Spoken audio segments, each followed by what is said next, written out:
Yo, let me tell you about the lore.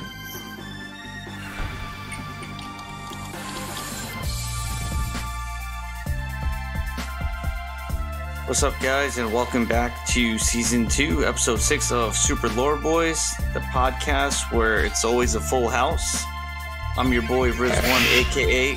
Hey. a.k.a. Uncle Bipson. And joining us tonight, we got none other than the combo expert himself, Bob Sagat, a.k.a. Akuma Thurman, a.k.a. Roald Dhalsim. How's it going? Thanks for killing my intro. Oh, sorry about that. You want to start again, or No, I'm chilling. This is my first podcast. Okay, give me a break. Yeah, I know it's hard. Like I'm pro level at this point. It's been like I don't know, 15 episodes or something. So yeah, I can tell by your intro, man. Like that was professional. Yeah, it was well done. Not as professional as your combo videos, which I'll definitely be getting into. But yeah. Glad to have you on here. Glad to be here. One of our more unique guests, I want to say, because despite you having a competitive side to Street Fighter, you've also contributed a lot to this community with your videos and kind of like your artwork as well, and the creativity. So it's definitely something I want to dive into. But before all that, let's take a look at your player card. So you've been in the FGC for 14 years. You started playing Street Fighter from World Warrior and didn't know about competitive play until 2007. So what got you into it? Into actual competitive stuff? Yeah. Well, like you said, like I didn't really grow up with like arcade culture. I knew about arcades, I'd been to arcades, but I didn't even know that there was a big difference between console versions and arcade versions of games. I didn't know anything about that. To me, it was all just like, oh, look at the funny characters jumping around and punching each other in the face, right? So I had one friend who also played Street Fighter, and we would play against each other, and that was pretty much it. So I was just trying to do like cool combos and stuff. And yeah, it was around 2007 that I heard about that you can play these games online. I was like, oh, I like Street Fighter. Let's see what this is all about. And I got on GGPO, and there were some other Dutch players there. They were like, oh, we don't know you. You're pretty good. You want to, hang out and like at first we started chatting because I wasn't living in the Netherlands at the time. I was back in Scotland. I see. I was there for work, and then I think about a year later I returned to the Netherlands and went to my first tournament, and we won. It was a team tournament, two-man team. I used to, because we weren't allowed to use the same character, and I used to main boxer, and this other guy also main boxer, and I had just made the switch to T-Hawk, so I didn't land a single throw. I don't even think I don't think I even won a single match during the entire tournament. So he carried me all the way through. So that was great. That was my first foray into competitive gaming, actually. It was fun, and made a lot of new friends, most of my playing is still online because it's just easier, I guess. But I did travel to tournaments. Like I also lived in France for a while.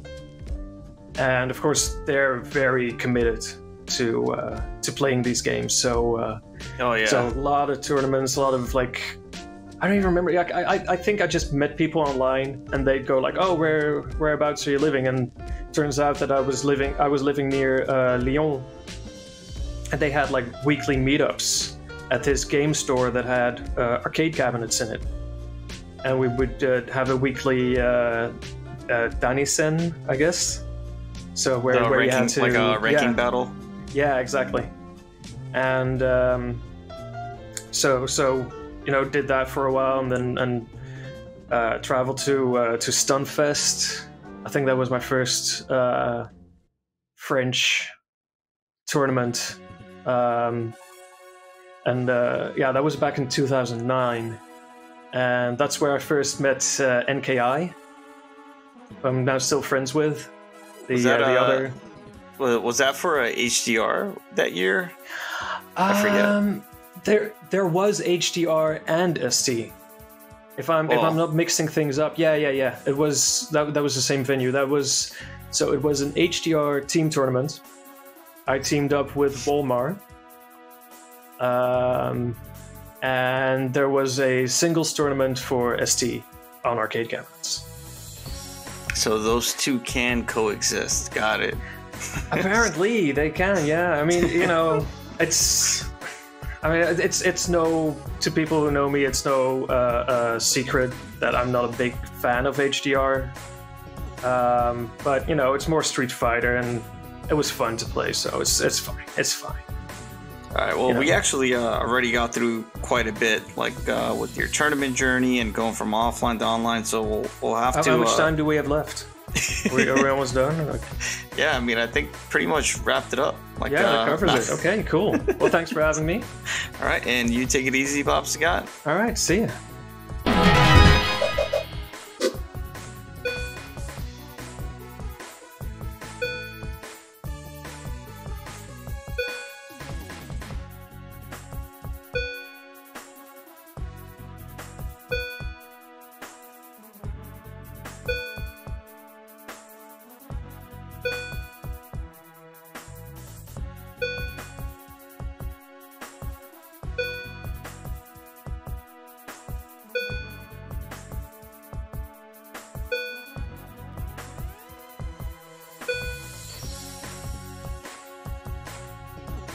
No. Oh yeah. All right. Let's bring it back. Sure. From the Netherlands. Actually, I remember maybe my first video that I saw of you, or like something that you created, was for Red Fight District. Yes. That was interesting fact. Yeah. I came up with that name. Oh, there you go. Yeah. That's the lore. That's the lore that we're here for, guys. That's what I want to hear. Like we, I think there's still a Facebook page. The forum doesn't exist anymore. It was a forum called Drakenslag, which is a literal translation of Dragon Punch. And this tournament organizer was like, I'm making this really big tournament. I need a name for it. And he just left it up to the community to decide. So we all started, coming up with names. And I don't remember what the other ones were that I made a list, but Red Fight District came out on top, and that became the name of the tournament. Yeah, that was around also like 07, 08 maybe.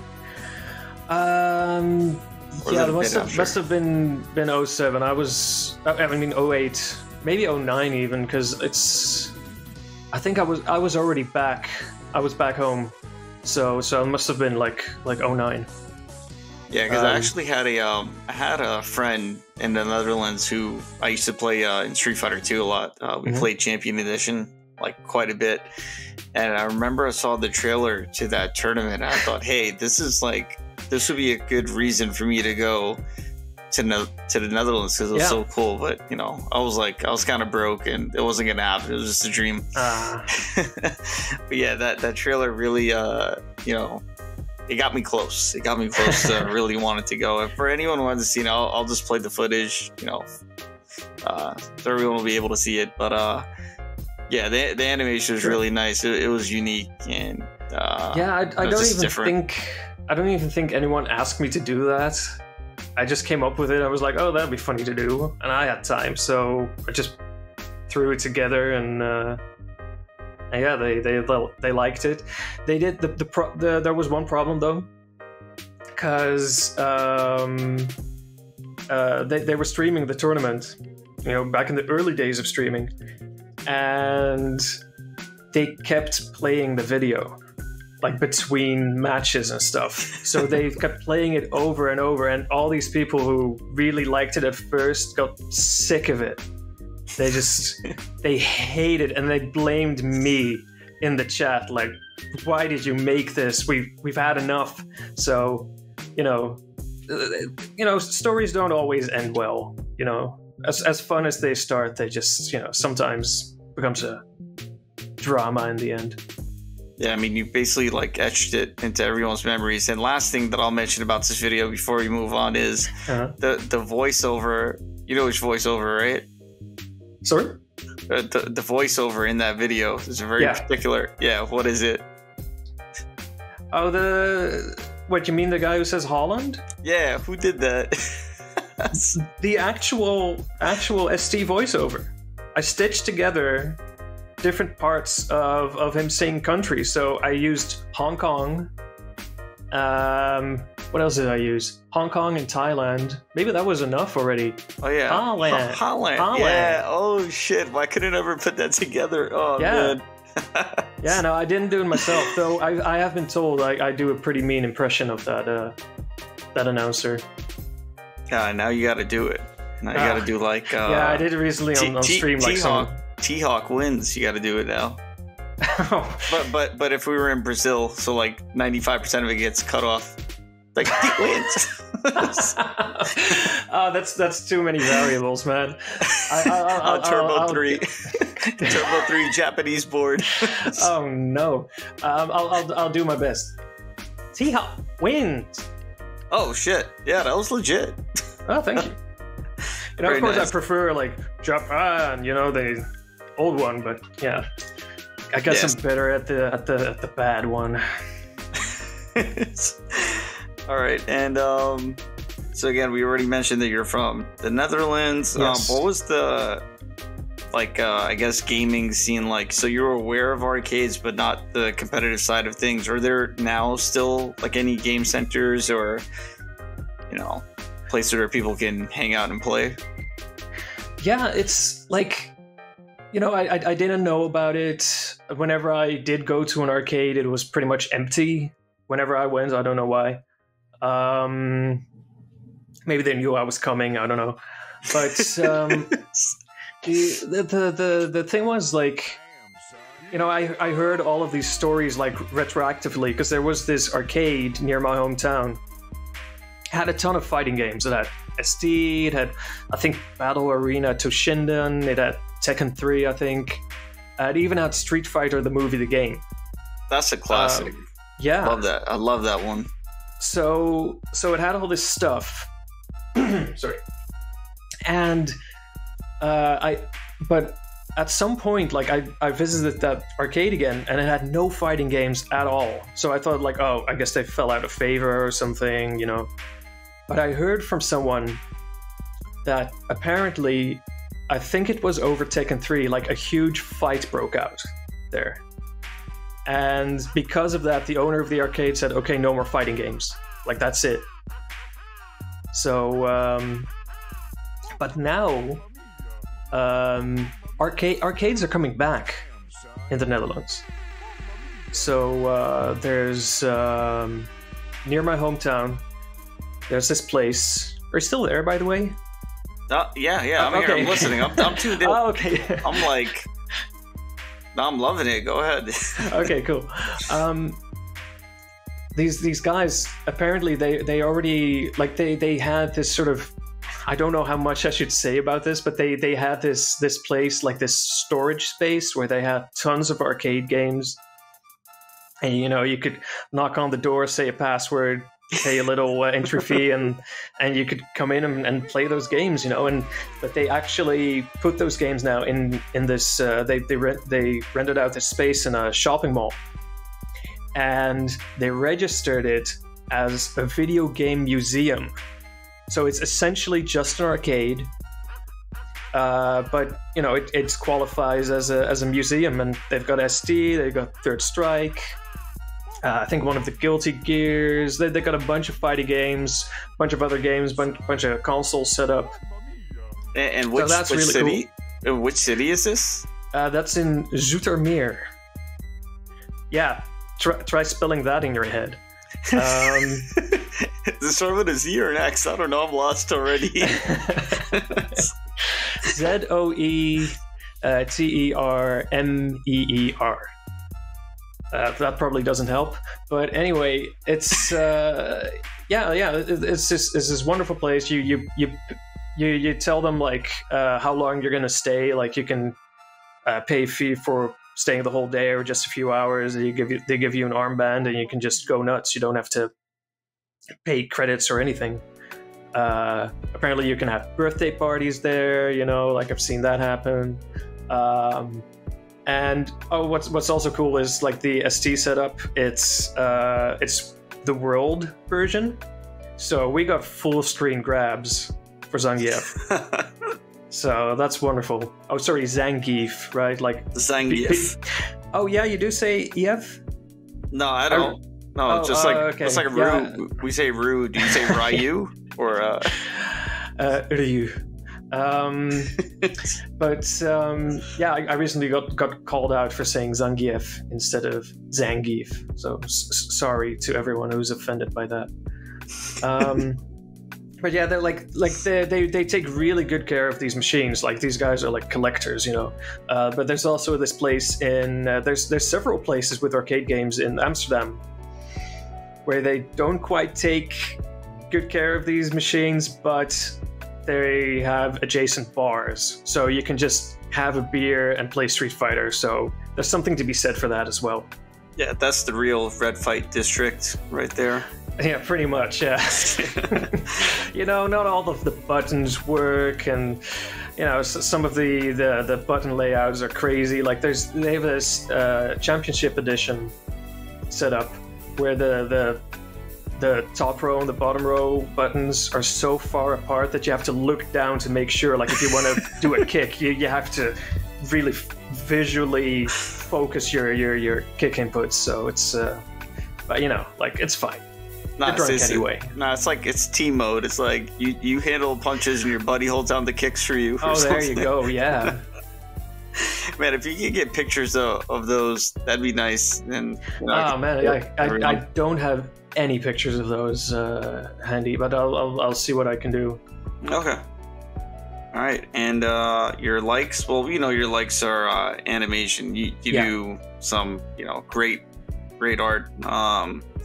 You know, definitely want to learn the lore on that the Chun copter later on. Sure. And then dislike cheese. Are you lactose intolerant or? No. I think it's awful and disgusting, and I don't know why people put it in their mouths. Like, wait, what about like pizza? You don't do pizza? No, none at all. None at all. I know. I hear that I'm missing out, but you know, like you gotta miss out on something. You know, you can't do everything in your life. So. No, you're gonna come to New York, and we're gonna get you some nice New York City pizza, and you're gonna change your mind about cheese. Yeah. Yeah. Okay. I'm looking forward to it already. Really, I am. Trust me. You sound so cheesy right now. Anyway, and then maybe it's trauma, because my mom would take me to the cheese shop, which was already like overwhelming with all these smells. But the lady behind the counter, like, I don't know what her deal was, but she looked like she was made of cheese. She had the weirdest complexion ever, and it just made me associated with that. So maybe it's just that. I don't know. I just thought of was it Lunch Lady Doris or something? What's that? From The Simpsons. She's like at the cafeteria with the unibrow. Oh yeah. No, it wasn't quite like that, but maybe. All right. Anyhow, and lastly, your fun fact is you started studying anatomy just to be able to draw Street Fighter characters properly. Yes. So, does their anatomy actually make sense in the Street Fighter 2 verse? In the Street Fighter 2 verse, for the most part, yeah. There's some, you know, like, of course the sprites are all over the place sometimes, you know, like, if you ever look at, I don't know, the startup of Sagat's Tiger Knee, he looks kind of weirdly shaped there. They take a lot of, what's the word? Blanking on this word. A lot of liberties. But still, like, I mean, DJ is pretty legit in his anatomy. It looks pretty good. So, but anyway, like, it's also because the reason why I started doing that was because, you know, I like these characters. I wanted to draw them when I was a little kid, and I would show my drawings to my dad, and he'd be like, "Yeah, those are nice drawings, but those muscles don't look like that." And I wanted to be more accurate, so I started studying, like looking up how actual muscles really worked and what they looked like. Because I just thought, you know, like, oh, you got a muscle in the front of your arm and a muscle in the back of your arm. Like, that was basically my knowledge at the time. So all my characters looked like the Stay Puft Marshmallow Man, kind of. Just a lean one. And then you started lifting weights yourself to... Oh, absolutely. You know, yeah. Yeah, man. Like, I gotta do it in real life. All right, that's cool. So you've been drawing since, like, childhood, and now, you know, you're kind of like... You know, in animation, I only know this from your recent streams. Sometimes I'll just like tune in and, you know, I'll have it playing, and, you know, you talk about like, you know, work that you've done for one animator, like one company and another company. So, you know, that in addition to your combo videos, it's obvious that that's like the, you know, lifestyle that you chose, you know, for your career. So, that's cool. It's a lifestyle. I mean, it is a lifestyle. It's not just a job, it's a lifestyle. and you had that your game that you're working on, which we can get into. You know what? I guess we can just take a look at that right now. So maybe you can tell us a bit about this right here, Team 18K. Yeah, Shattered is the name of the game. There we go, Shattered. Yeah, there you go. That's my old logo. We're probably going to change all of that, but for now it works. Yeah, like this is actually kind of an FGC thing, because I was on that message board that I was talking about earlier, and I saw someone post something that he made. Like, he was like, "Oh, I make video games." I was like, "Oh, that's cool." Like, I always wanted to get into that. So I contacted the guy, like, "Hey, have you ever thought of making a fighting game or something? Like, let's do something like that." And he said, "Well, not me, but I know these guys who are also in the Dutch FGC who are working on a fighting game." And he put me in contact with them, and we hit it off, and we started working on it.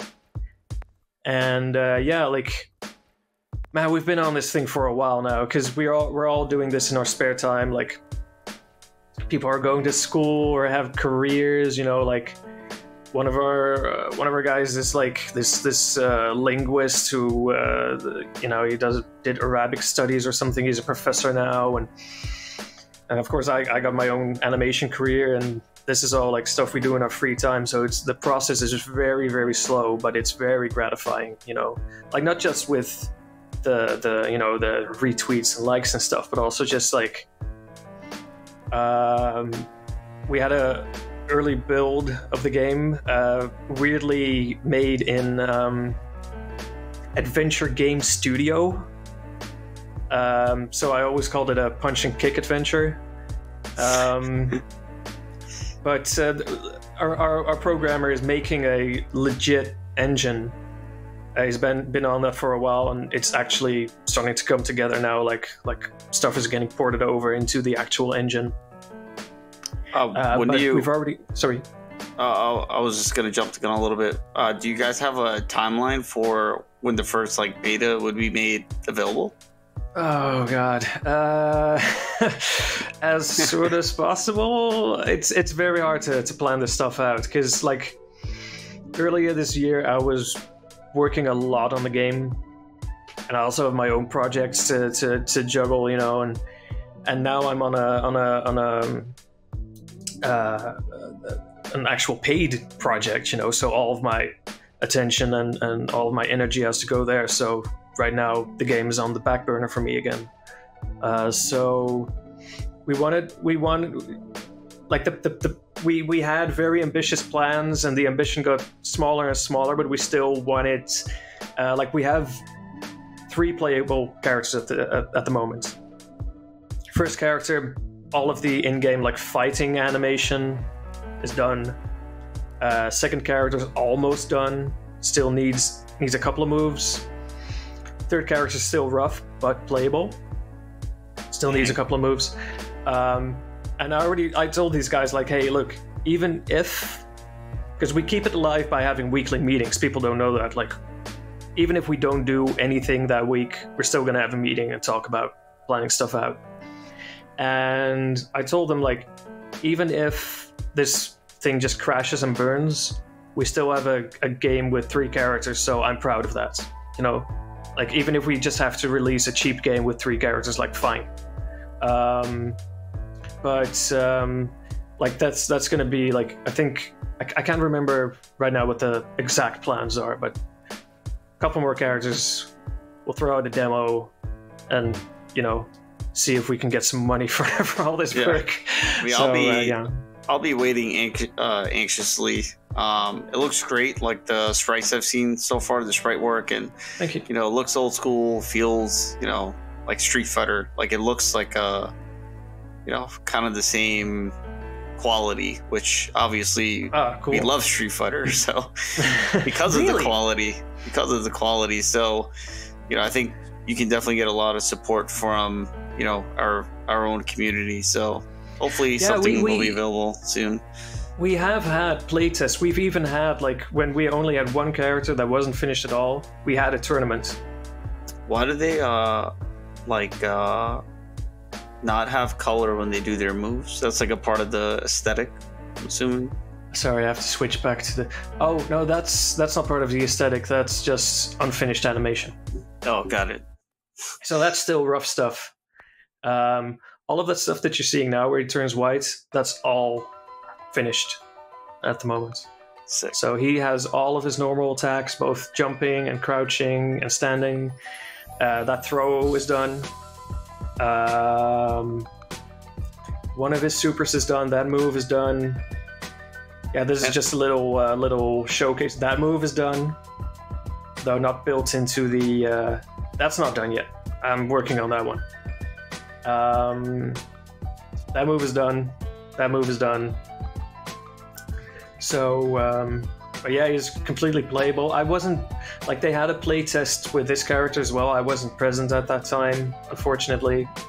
But apparently he's very powerful, so I don't know what's gonna happen if she's gonna get a buff or something. I mean, he's probably gonna be top 3 in the game for sure. Like right now. Oh yeah, he's a beast. He's easily top 3. I get your joke. I get your joke. That was very, very nice. It works perfectly. But yeah, like it's got some, like, yeah, what you said about, like, that it's like Street Fighter. It's basically like a fusion of old school Street Fighter, but also old school King of Fighters, because the guy who's doing all the hitboxes and stuff and implementing all the moves and figuring all the stuff out, he's more of a King of Fighters player. And so we'll discuss the game, and I usually, like, I just react to that stuff because I'm not a game designer, you know, but I will contribute, like, oh, you know, in that particular situation or with a move like that, this is how they do it in Street Fighter. And I try to also think about, like, if we use this move, if it's gonna be working out like this, like, how will that translate to actual gameplay? Is it gonna be too strong? Is it not going to be useful at all? And maybe I can just explain some of the core mechanics. So it's a 4-button fighter. Okay. So light punch, hard punch, light kick, hard kick. 2-button throw, and then you also have this this universal move, Shatter Attack, where, well, first I have to explain what Shatter is. So, as you could see in the video, underneath the health bar was this purple bar. Right there. And at the start, it starts out full, but whether you take damage from an attack or if you block something, it'll start to deplete. And, you know, and then if you're not blocking or getting attacked, then it'll fill back up. But if you can get it down to 0, you'll essentially enter a crumple state like that. Right. That's good timing. yeah. It's all part. We're professionals, right? So the Shatter Attack will instantly deplete the bar, but of course it's a slower move, and it has it doesn't give you frame advantage or anything. They do have their own little like that one that he did, the shoulder bash. That's his version of the Shatter Attack, and it actually has hyper armor, so it can bust through a single hit attack and even fireballs. So that's his little gimmick on top of that. Julia, the other character, her Shatter Attack is slightly airborne. It's kind of like Guile's hop kicks, so it can get over low attacks. So there's pros and cons to the move. So it's a bit of a risk, but it also gives you an additional buff, I guess. And during this crumple state, you can hit your opponent with any attack, but you can't combo them from it. So, okay. You can combo if your single attack does multiple hits. All of the hits will connect, but if you cancel into something else or try to do a follow-up, that will completely whiff. So you can't do like a hard punch and then cancel into a super, because the super will whiff.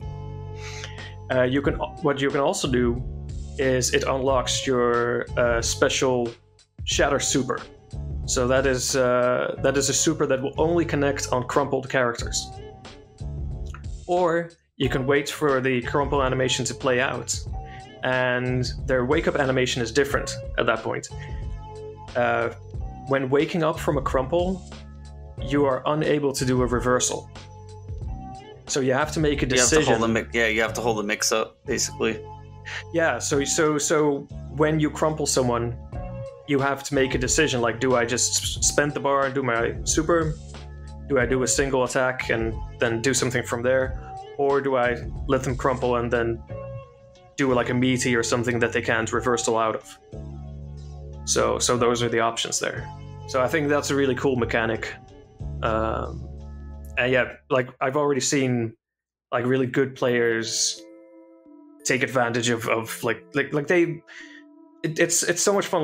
Like I'll be playing around with the game at home, trying to find interesting combos and stuff, but then I'll see people touch the game for the first time and they start figuring out strategies and whatnot, stuff that I would have never thought of, weird cross-ups and stuff, and it's like, wow, it's so cool to see stuff like that. So that's also part of the gratification that I was talking about earlier, is just like seeing people, because I can make just animation and people can play it and look at it like, oh, okay, cool.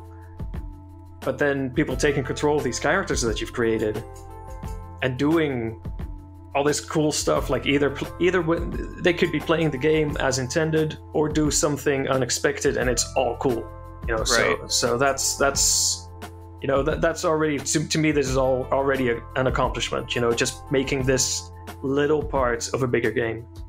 Yeah, because it's also like, you play the character and you make it your own, and that's something that Street Fighter 2 like nailed, right? Like how do they make a game that's so balanced? I mean, of course there's like cheap stuff in the game, but overall, from the 90s, for a group of people to get together and to make a game like this, it's still being played decades later and everyone's enjoying it. It's pretty crazy. It's like the perfect recipe for a disaster that just happened to like work out. It's cool, and it's exciting hearing it from you with Shattered, that you're able to do that, and people are like playing the game and you have all this knowledge about the ins and outs of this game and Super Turbo, and just like through your experience making videos, and still like you can be surprised at something that you created from someone else playing. That's the coolest thing, man. Yeah, and like, I mean, of course it's different with us because we're essentially standing on the shoulders of giants, right? Like, we can look at other games, look at the hitboxes, look at the frame data and draw our conclusions based on that, and see like what we can do with our game. And back in those days, like they were essentially the first ones to do that, and they already made a game like this. So that's even more impressive, right? Right. And yeah, we're still playing it, and we're still finding things. Oh, like the combos from hell and the combos from heaven and the afterlife, and it's I mean, that's some specific stuff, of course, but like, I mean, in terms of gameplay, like I'm not much of a gameplay innovator, because you know when I'm doing combo videos, like I have an idea, like, oh, what if I try to link this into this, or can I put both of these moves together in a combo, because I've never seen that before, and usually it totally fails. But then while trying, I'll find something new and then build on that, you know. But it's essentially all useless when playing the game. Like I don't have this special knowledge of like, oh, I can do this combo now, and no, I can't perform that by hand. Are you nuts? You know, I can't just go under the stage and then Dragon Punch you for free. Like I don't know how to do that in a game. But there are people like there's this French player, Cazel. Oh yeah, and he also plays T-Hawk, and he's actually innovating T-Hawk play, where like I'm so stuck in my old knowledge of T-Hawk that I've had to have told to me, you know, like the Sako tick, right? So I know how to perform it. You know, you hit the light punch, you hit all of the other punches, you hold everything, you spin, you go to down back, and you release the buttons. And then he was like, hey, you know, don't do that. Just do the punch, spin, and then when you go to down back, you do the punch again, because then when Blanca does his reversal roll, you just punch him, and then you can do another throw. I was like, oh, I never thought of that. I never thought of not negative edging the buttons and instead just pushing the button there. You know, so stuff like that, that's, as far as I know, that is a totally new setup. So, and that's coming out now. This relatively new player. So, you know, it just never ceases to surprise you, this game. Yeah, actually, I was watching, maybe it was one of the 2 exit tournaments that we did, and Cazel was doing the DJ Kara Slide Fireball on Blanca, and it was almost like a perfect lockdown. I was like, what the hell am I even seeing? So it makes you wonder, and one of the questions that I actually did have for you was, like, how much of the game do you think actually has been figured out? Or, like, because combos from hell was, that shit came out of nowhere, right? I mean, we knew about the, like, Ken Tatsu bug and, you know, the reversal and all that, but, I mean, what? Where the hell, right? Like, how much of this game is left to solve or figure out? Like, what do you think, percentage-wise? You know, I think we're at 100%. You know, like it's just done. We're done. We're ready to move on now. Now I have no idea. Like I think as you know, that particular glitch it's so specific, and it only works with Ken. So in terms of stuff like that, I don't see really a whole lot of crazy stuff like that. I mean, I'm prepared to eat my words. Like I want to see it. But in terms of if we're talking pure combos, I'd love to see more crazy stuff. And it is happening, because I'm thinking now about recently. I can't remember who it was, but someone broke the hit barrier, right? Like, it used to be stuck at 15. Then, God, I always get his name confused. Yes, I was thinking, like, is it TWs? I always mix up his initials, or initials, his acronym, whatever it is. But then I'm just gonna take a sip of water. Yeah, sure.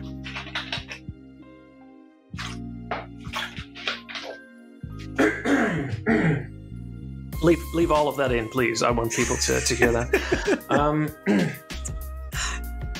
No, but he then got up to 16, but he used this trick of being able to walk forward and charge a sonic boom with Guile. But then recently, someone came out with Fei Long combos that went up to, I think, 18?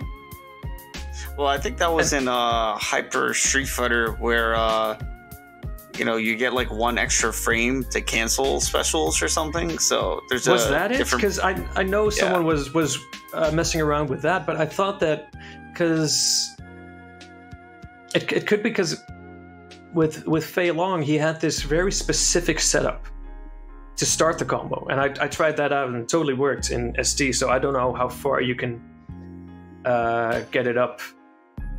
How much it matters when you use the actual arcade version, if that wasn't the arcade version. But what he did was he started out with a chicken wing, and the other Fei Long started a Rekka, and somehow that got this perfect alignment of hitboxes where he got, I think he got all 3 hits, and then because normally you can't do that on Fei Long.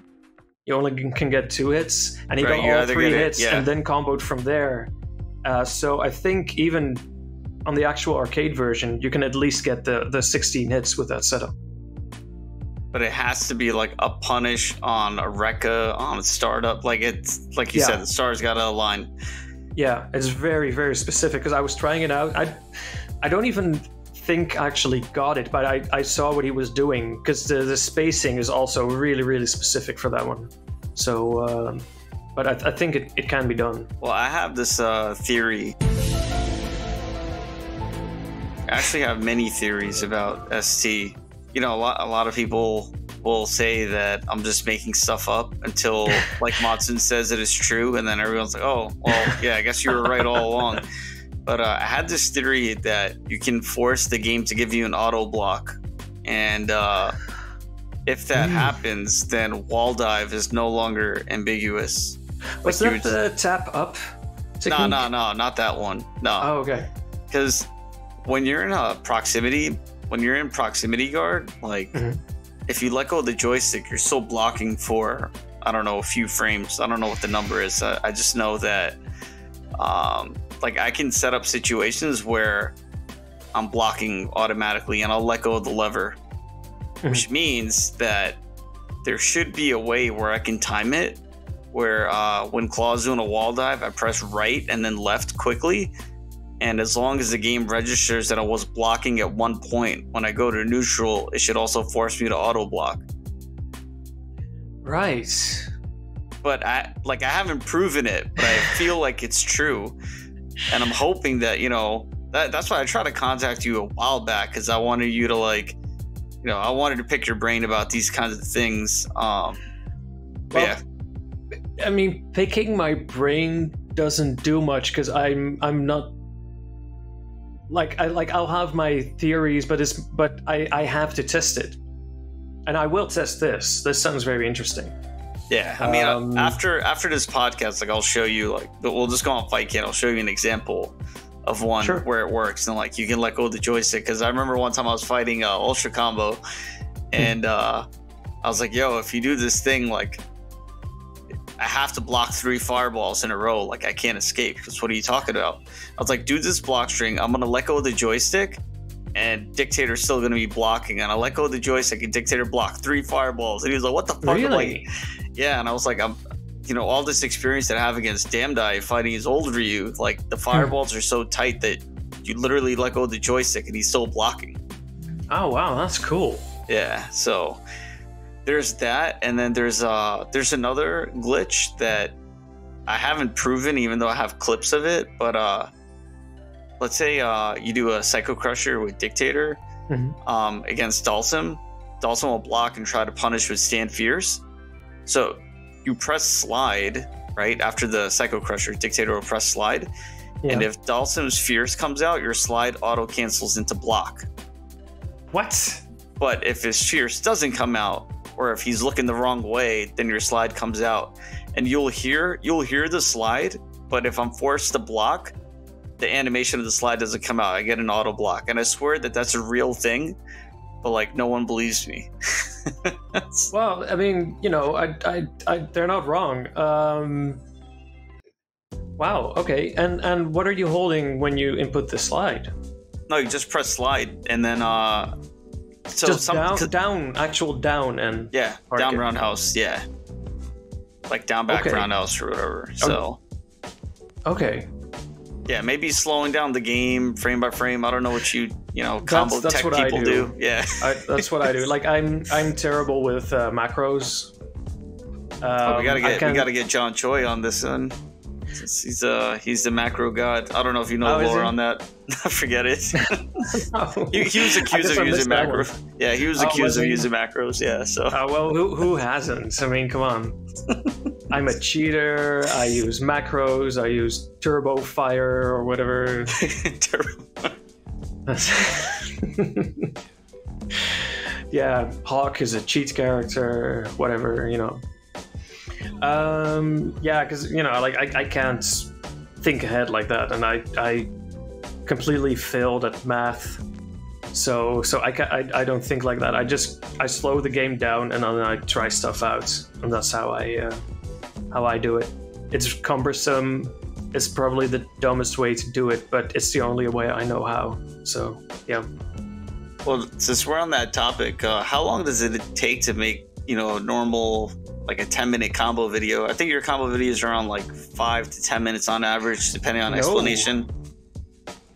Well, maybe on average now, but that's only because I've done just a few, and I did one really long one. But most of my videos are around 2 minutes. It takes a while. They have a lot of replay value then. They feel much longer, so... Yeah, just put them on the 10-minute loop, you get the same experience. Yeah. Man, I mean, of course, this is something like I don't get paid to do it, of course. So it's stuff that I have to do in my free time, whenever I have time. So I think my very first one... I don't know, the first one is such a long time ago. Like I remember where I was, I remember what I was doing, but I can't remember how long it took. Because also these combos, I just sort of accumulate them over time. So I'll find a cool combo or the potential for a cool combo. I'll work on that whenever I have time. And you know, if I've got it done, then record. Okay, I have that one. And then I'll move on to the next thing eventually. But like with Combos from Hell, I knew what the glitch was. I knew what kind of stuff I could do from there. And then it was a question of what characters can I do this with? And what are the implications? Like, what kind of setups can I come up with that it doesn't feel like I'm doing the same combo over and over again? Because the standard thing, of course, is doing the air tatsu, right? Like that's the biggest advantage that you get from being underground with Ken. Yeah. And as I showed in one of my explanation videos, is that I desperately try to get 2 legit dragon punches without doing a trade or whatever into one combo, and it, as far as I know, is completely impossible. I still want to see it, but I don't think it can be done, unfortunately. Yeah, I thought you had a bounty out for that one as well, right? Pretty much. Well, I mean, it's a bounty when there's a reward. I don't have a reward. Just do it. Just someone just do it, and that's it. That's your reward. You get to do it. But like Combos from Hell really took like a year. I mean, that's while I was doing actual work and having something that could be called a life. But the, you know, like it was really tough. Like I confided in NKI because I knew he wouldn't blab about it, because I had to tell someone about this stuff, you know, because I first found the first part of the glitch in my earlier video, Ultimate, but it was just like like, oh, okay, if you trade with that move, Ken gets pushed into the ground, so I can be a little bit lower. That's cool. But I couldn't figure out what to do with it, so I did this kind of lame combo, like oh, you can now link Tatsu into a crouching light punch and then combo from there. Like, oh, that's fun. And then NKI, unbeknownst to me, found. Oh, are we watching this now? Yeah, I'll just have it playing while you're talking okay, cool. about it. So NKI figured out, like, oh, if Ken starts throwing fireballs, he stays in that spot, because the game, from the moment Ken gets lowered into the ground, the game desperately tries to get him back up to where he belongs. Like, anything you do, like doing a chain cancel or certain moves or getting hit by certain things will pop him back up. So he actually managed to do a combo with a low Tatsu and do stuff with that. And I was like, oh man, how did I miss that? And then I was thinking about it, and I was like, wait a minute. There must be other ways. Like, I knew from doing a way earlier video, boiling oil, because that's the one with the bonus stage. The new challengers, right? Yeah. With the the what was it? The sleeper hit. Sleeper new challengers. Hit? Oh, you said that yesterday. Yeah. The super sleeper fighter. It's a sleeper. Yeah. It's a sleeper. But you can get characters to stand in mid-air very easily in that bonus stage, because they're standing on one of those oil drums. You destroy the oil drum, and then depending on what they're doing, they could stay in mid-air. And I knew that if they were doing their turnaround animation, the game wouldn't let them drop. They had to finish the animation. So that's how. Oh, but then the real breakthrough came when I noticed that while blocking, Ken also stayed low. That was a big breakthrough. Keep him in block stun, and then you can reposition the other character and create a loop of these glitched reversal Tatsus to get him lower and lower and lower. Because of course people thought they were suggesting something that I hadn't thought of with the first video, when they said, like, oh, don't you think you can do it a couple of times to really push him down? I was like, yes, I thought of that, but I can't do it. And then the blocking was the big breakthrough. But yeah, I had to sit on this information, had to stay quiet about it for like a year. And that was really tough to do, to not go like, hey guys, look what I can do, because that's what a lot of people do now. Like they find something and immediately record it on their cell phone and throw it out in the internet. And I wanted to do a cool video, so the whole time I was thinking, like, please don't let someone figure this out too. Yeah. I don't think anyone was looking for this. I don't think anyone was even thinking about it, but still that fear existed that someone else was gonna figure this out and just, do a quick upload, like, hey, look, I found, like, I did a second loop of that glitch, and now everyone knows, and now if I do my video, then people are gonna be like, oh, you just copied that, or whatever, Yeah, what a biter. Yeah. So, but yeah, I'm glad it all worked out, and yeah, this is the results. Just this was one of the first combos I did with Sagat, and this E-Honda combo was one of the last ones, I think. And of course, this glitch of getting to the true final boss. I'm keeping that a secret. This is no one's gonna figure this one out. Oh, Violent Ken. I was very proud of these flaming footsteps. Yo, this whole thing is a movie right here. It was, you know what? It was because I had finished the video. Everything you just saw, I had finished that, and I had done this really lame ending because I knew there was a way to start the win pose before the other character had hit the ground. I had seen it happen a couple of times, and I did this really lame setup with a time over fireball, and it barely registered. It wasn't very interesting, and I showed it to NKI, like, hey, what do you think of my video? And he said, it's all great, but that ending sucks. Well, he didn't say it like that. He said it. He's a very nice guy. But, yeah, he was just like, yeah, you could maybe come up with something more interesting. And I thought, well, let's do something weird. Let's just, you know, it's combos from hell. Let's go up to heaven. And that kind of led into the next video, which I wasn't planning on doing. I was like, after this video, I am completely done. I have other things to do with my life. This was way too much time for this stupid video. But not stupid video. I'm still proud of it. It was a lot of fun to make. But you know, and then, you know, this Japanese guy found the reverse glitch where you can get Ken up in the air. I was like, well, now I kind of have to, you know. So, well, it's actually like the most game-breaking thing that's been figured out. I mean, game-breaking in the sense that this is all legitimate stuff you're able to do in the game if it ever happened. Like it's not, you're not like altering the game's code or anything. This is like, this is real. It's in the game, and you know, it got figured out in recent times.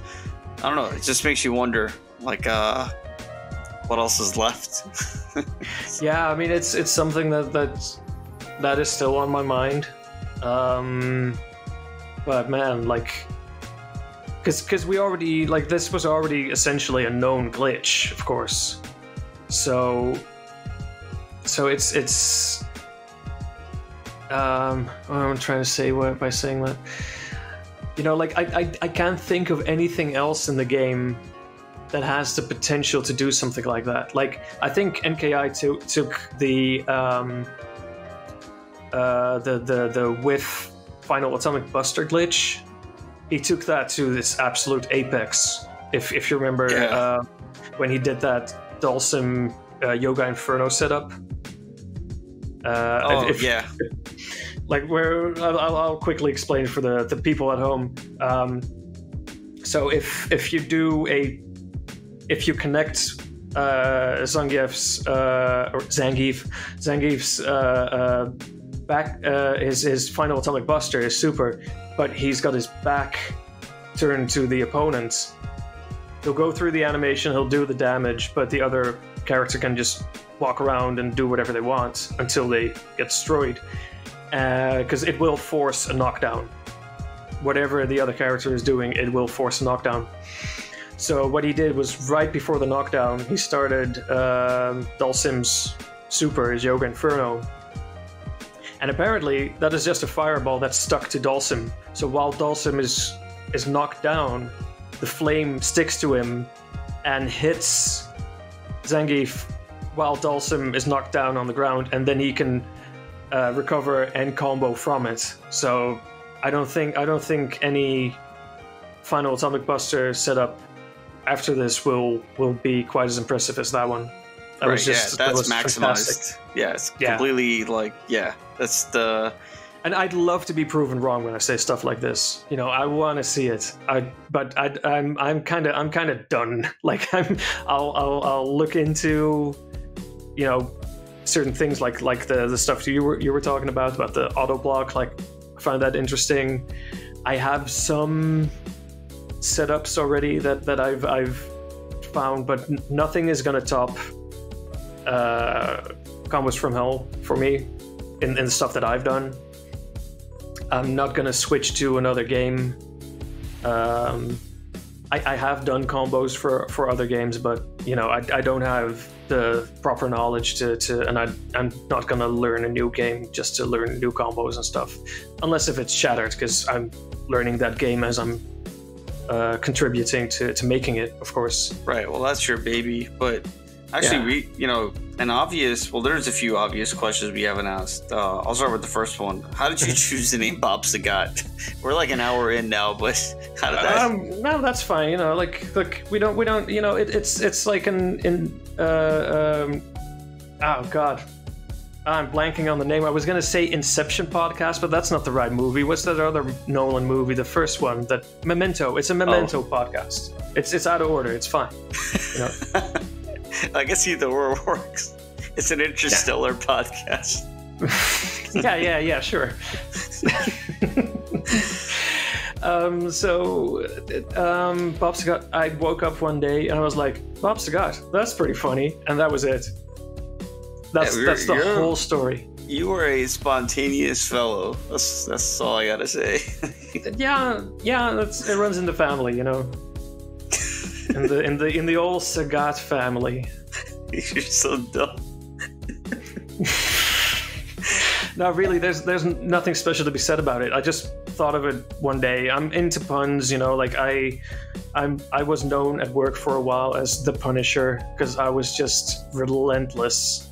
And it is my favorite reaction ever, though. Like, I like making people laugh, but when you come up with a horrible pun, people do this thing where their instinctual reaction is to start laughing, but their brain is saying, don't laugh at that, and they just go like, and I love that. So yeah, I hope to get a couple of those from the listeners as they're listening to this podcast. Yeah, I think, you know, shout outs to Reno MD, because he's like the pun cringe master. Oh, nice. Yeah, you guys should definitely have a pun tournament. A pun off, yeah. Yeah, pun off. He's pretty good with them. And Damn Die is also really witty as well. Damn Die's pretty good with them. Oh, yeah. But yeah, I mean, he's a funny guy, yeah. But Akuma Thurman that's up there. Yeah. No, well, I actually I wrote that to someone and he hated it, but then he said I saved it with Roald Dhalsim. So, you know, that's the coup de grace, you know. Like, yeah, Roald Dhalsim is also pretty epic. I'm happy with that one.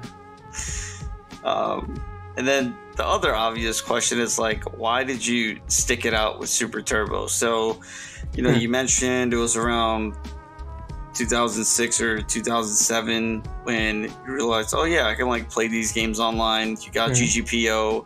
There were a million games to play, and then you decided to play ST. What made you stick with it?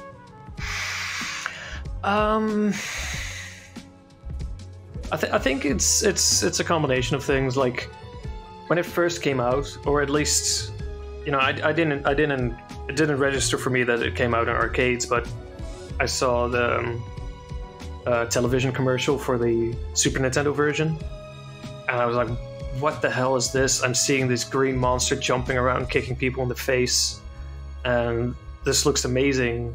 And I didn't even have a normal Nintendo at the time. So all I could do was, like, you know, we'd go to a toy store and there'd be a video game section and they'd have the game running and you see all those character cards, you know, like with their blood type and all that uninteresting stuff, but you see the characters going through their motions. I'm like, wow, that looks so cool. This guy is stretching out and stuff. So it left such a big impression on me as a child that, yeah, like I would look at screenshots and artwork in video game magazines and stuff. Like, I didn't even play the game, but then I started playing it with this friend of mine, and you know, I loved playing it and just trying to do the moves at first, and then you learn about combos, you start trying to do those, and I was just a casual fan, and it is, I think also just sticking it out is that, you know, I had played that game so much at that time. I'd played other fighting games, but with Street Fighter 2, it was just like, you know, you grow up with those characters, you know all of the moves by heart. So in terms of learning what you can do in the game, there wasn't much I had to learn when I started playing it against other people. And of course, you know, when you're on GGPO or something, I mean, I try to have fun, I have fun, but ultimately it's, you know, like, you have to win, right? So, and the best way to do that is to learn the game, and I only have so much space for learning in my brain for learning a fighting game, so I stuck with SC. But also, I just still love the game. I love, love landing those 360s. Love seeing weird stuff happen, and it's even if I lose in a spectacular way, I'm like, oh, clip that, like it's cool. It just looked cool, and I think newer games, well, like the newer Street Fighter games, they started getting progressively uglier to me.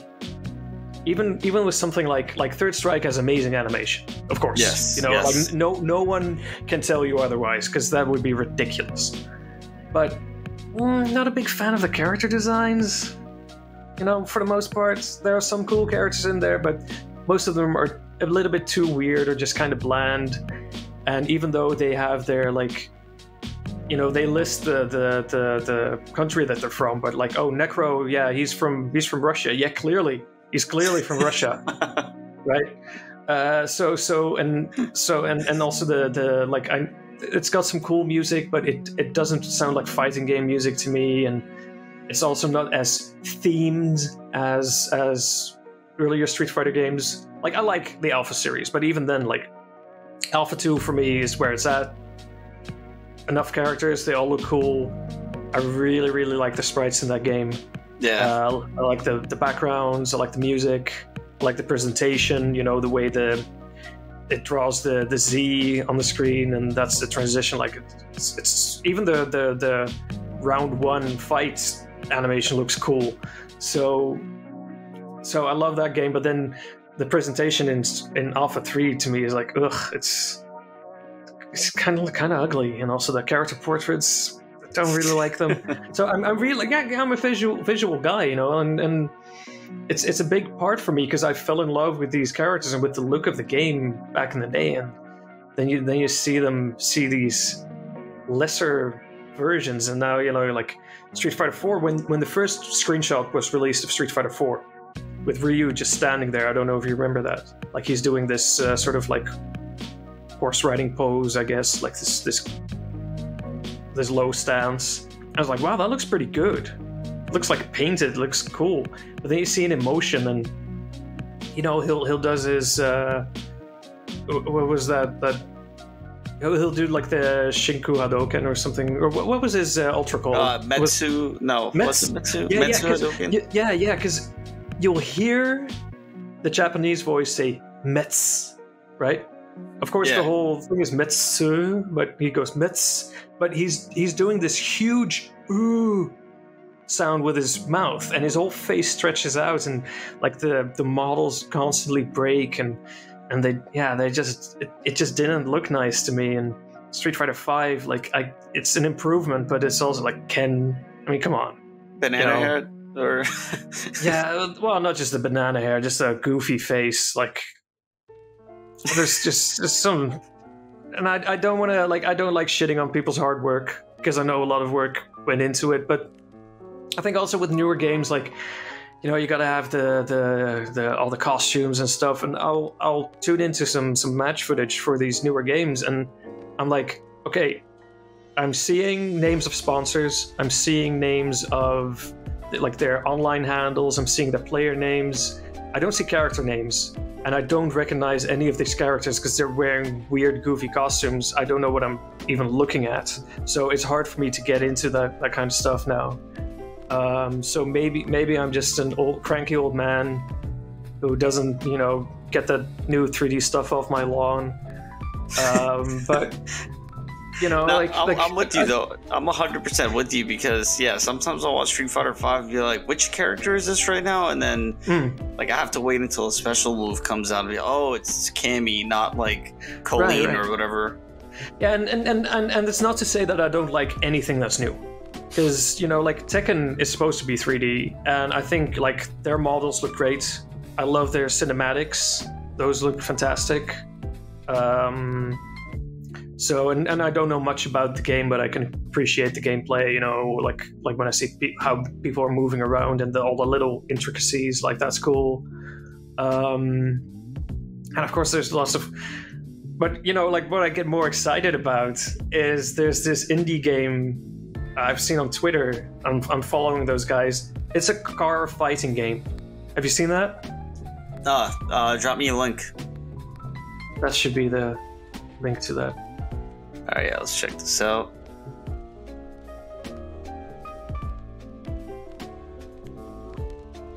Wait, this is a fighting game with cars? It's a fighting game with cars, and they keep driving into the horizon, like, because I mean, just think of like if someone asks you like, hey, can you make a fighting game with cars? You're going to be thinking of like, you know, the cars are, you know, facing each other and they have to drive back and forth, and or maybe it's like that car in what was that?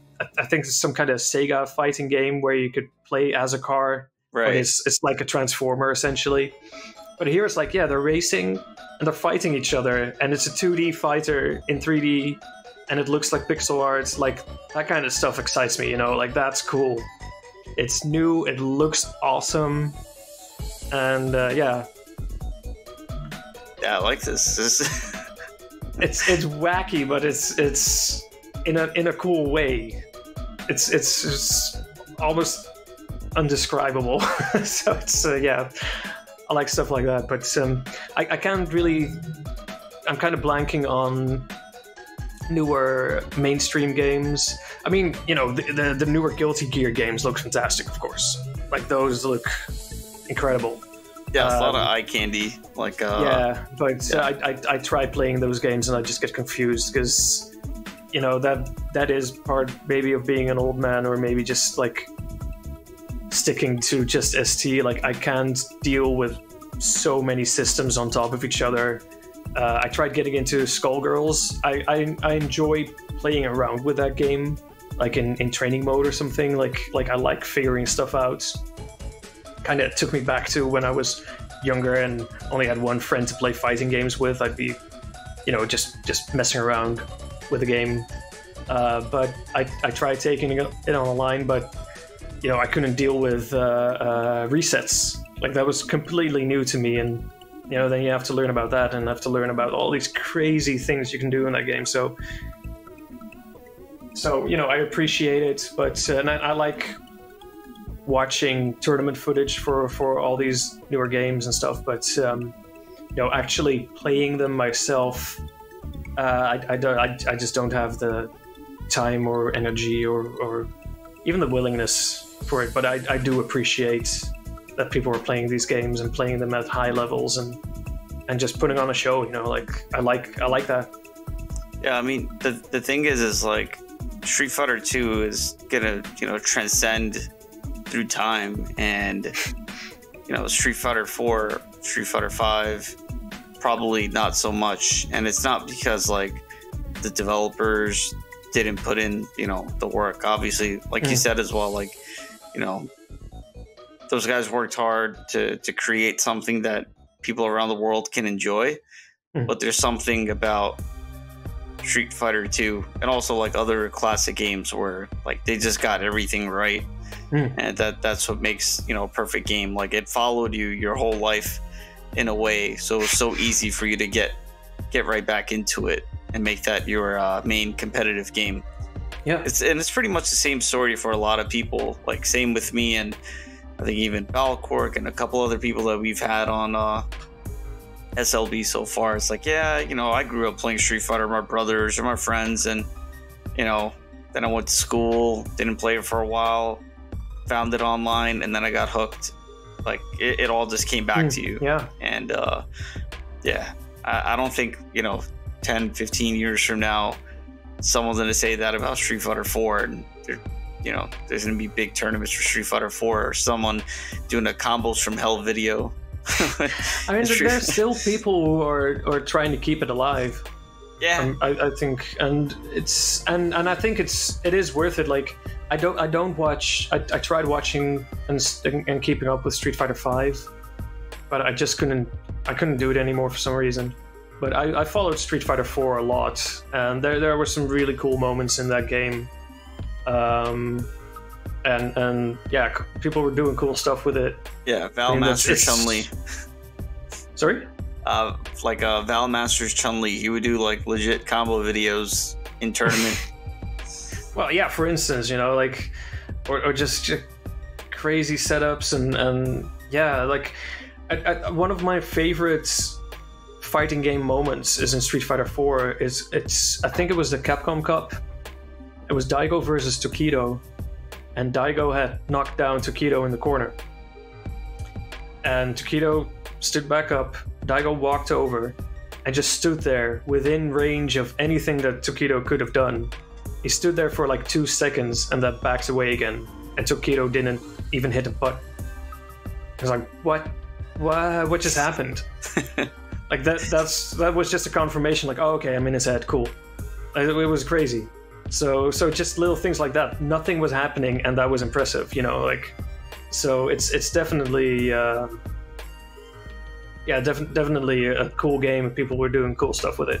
Yeah, to be but fair, then it gets replaced, unfortunately. Yeah. So I was gonna say, to be fair, Ultra Street Fighter 4 was not figured out. I mean, it looked like Elena was the end game, like that was gonna be it, but with, you know, unblockable setups and frame kills, and there was definitely so much more that needed to be figured out. We're not even talking about Omega Mode yet, right? Like, obviously Omega Mode is a whole other beast in itself, but yeah, I feel like Ultra Street Fighter 4 should have had another year or two for it to be like more fleshed out.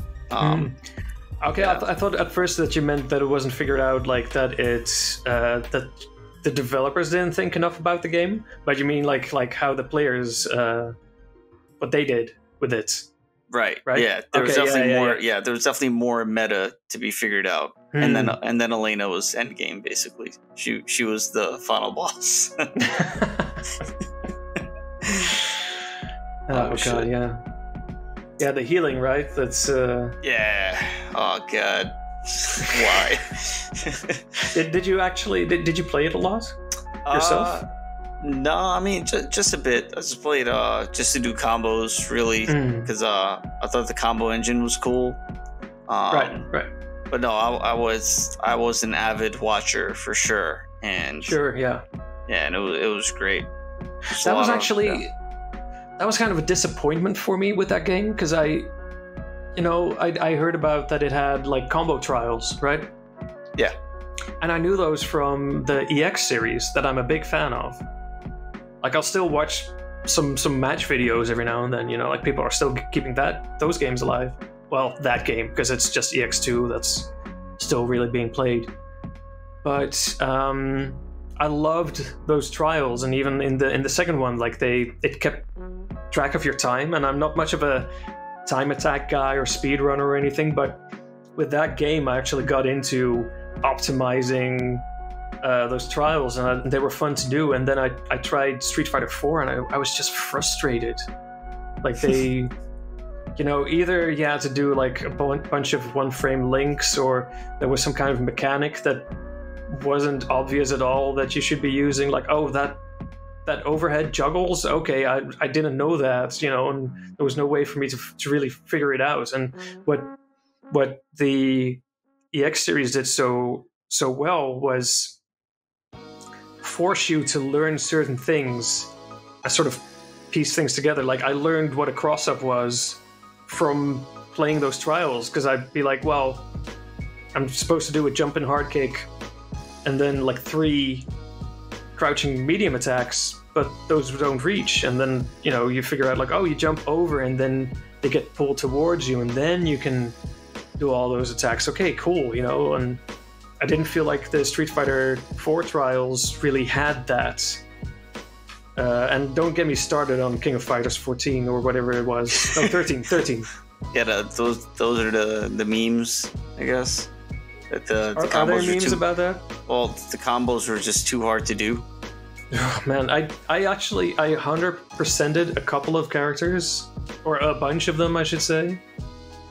But I gave up and I uninstalled it. I was like, I'm done. I've done enough.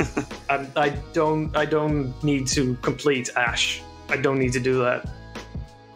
There's no. I got the achievement for getting a bunch of you know, like completing that many trials, and there was no achievement after that. So I was like, okay, that's enough. I'm done. So. Yeah, sometimes I'll play the games just for the same reason. I just want to do the combos and get it over with. But well, we talked about your like kind of casual side, and then you know, producing videos for Street Fighter. I wanted to go ahead and watch some of your competitive matches, so we can start with this one here. Yeah. So you just you know, walk me through this tournament. You're fighting Indiana. No, it's Tokido, not Indy. Indiana Jones. Indiana Toki Jones. I don't know. I got nothing. Anyway, yeah, he was rocking his stylish hat all weekend. I didn't know what I was doing. I didn't know the matchup. There was also, I think, yeah, in our first match. I can't remember what the holdup was, but the game had already started, but we were still figuring some stuff out, and we were down to like 30 seconds or something, and then Tokido said, "Okay, go, let's go." I was like, "What? We don't have time left. What are you doing?" And I had to just play the match. Oh, I got a win there. Play the match from there, and Hawk needs all 99 seconds. He needs it. So, you know, like that was a weird way to start this out. Yeah, of course, like that grab, that was people were very impressed with that, even though it's just like complete coincidence, because, you know, because of the negative edge throws, whenever you wake up, even if you're full screen, you just spin and do a throw. You just have to do it. Oh wow, I actually got a full win there on camera. I thought that one was lost because the whole set isn't even on here, I think. Oh no, I think it is, but you know, we're just gonna show the match where you won. It made Tokido look hella free. Yeah, man, like he was a pushover. I totally destroyed him after this. Oh yeah, no, I bet. Yeah, first like, 10 money match. He's crying right there. Look at him. Yeah, we're not gonna watch the rest of the set. Let's just let's just assume that you won. And but it's a safe assumption because it's true. And then the other thing I wanted to talk about is in this match here. This is X-Mania 3v3. Here's a nice Punisher moment. The Tears for Fears. That was totally my doing. That was our team name. I can see that. But yeah, like you play both Old Hawk and New Hawk. Yeah. Why do you do that? Why do you do that? Well, it's really easy explanation is you play New Hawk because you want to do cool supers, and you play Old Hawk because you want to win. That's the whole thing. Is, you know, I have more fun with New Hawk, but I'm also too focused on the super and doing cool setups, and with Old Hawk, better normals, and I'm more focused. Like, you know, let's just use normals and set up some throws and win that way. And here I'm like, oh, what can I do? Oh, he's got meter. Hopefully he does his super so I can grab his super with my super. You know, like I'm too focused on that sort of thing. So New Hawk is just for flash. That's all it is. Yeah, I've seen you do all that stuff in your like Twitch highlights and whatnot. Oh, nice! Yeah. You got the Typhoon there. Yeah, you know, like you got to throw it out there. And there were a couple of Japanese players present at this tournament as well, right? Yeah, this one was, if I'm not mistaken, who was there? I think Hanashi was there. I think Kurahashi just showed up unannounced. Like they went to pick up the people that they invited, and then he just came off the plane too, like, hi, and just, oh, we gotta, you know, rethink the bracket now because he's here too. Because he was the previous year's champ, in my understanding. And I think what happened was, because I heard the story before as well, like you guys went to get Kusumoto from the airport. Oh shit, he got the win there. It's a hard match. Yeah, it is. Yeah, you guys went to get like Kusumoto from the airport, and then Kurahashi was just standing there like he flew out on his own dime because you know, he loved the tournament the previous year. So I guess this is the year he did the same thing. This one. Here we go. Oh god, yeah. Oops. So this is I your remember match this on one. Hanashi. Yeah, saying a quick prayer there. I'm just look at me waving my hand like I use a pushover. I'll get him out of the way, you know. I think. Oh yeah, I was the second player here. Our first guy had been taken out, and now it was up to me to try and get us back on the board. And well, this was kind of. I remember my mindset during this was I was playing very carefully, and unlike any other time I played, where you see me throwing out those jabs just to try and stuff anything that he might have stuck out, and in the corner I was just going for option select dragon punches into throw setups. So but yeah, see, I'm whiffing stuff, just trying to keep him at bay.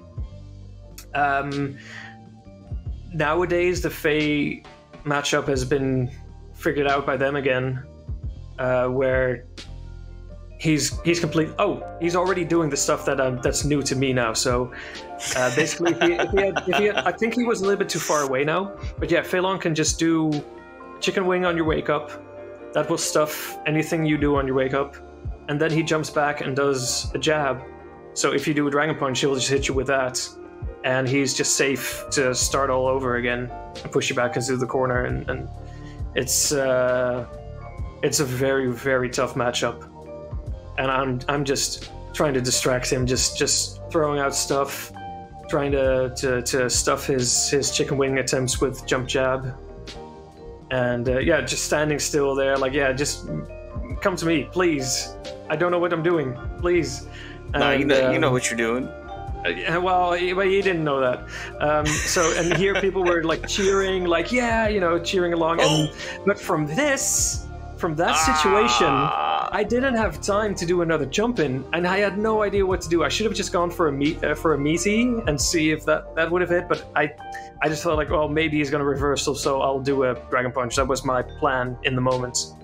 So I don't know what would have happened if I had done something else. But yeah. Well, I guess before we get to the next video, it brings me to another topic. Like, how do you go to a tournament and have an on-off switch from, like, a casual / I'm working on a combo video or doing something cool to, damn it, I really need to, like, win this, I need to win this match. So in other words, maybe combo video is new Hawk, but then tournament is like old Hawk mode. Like, do you have an on-off switch for stuff like that? I have an on-off switch somewhere, but I don't know where it is. I'll just brush by someone and it'll accidentally get hit, and suddenly I'm in and I'm ready to go. But I have no way of having any control over that.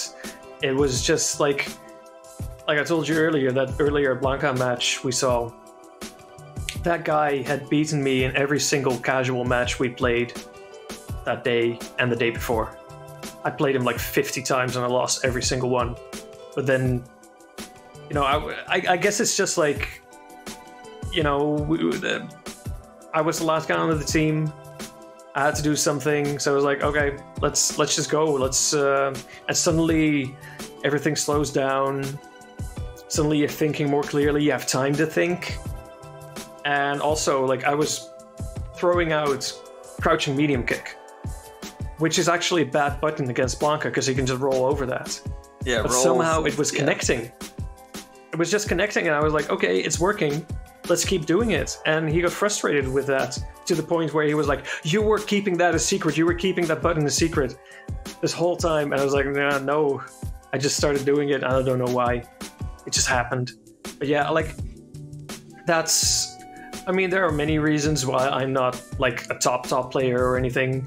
But one of the reasons is that I don't have control over that mindset, where even because the really good players, like, even in just casual matches, they will still play optimally, and I just start messing around, and then in a tournament I just hope that magic happens and I'll do at least something memorable, and even if I don't win, that I do something cool. That's pretty much it.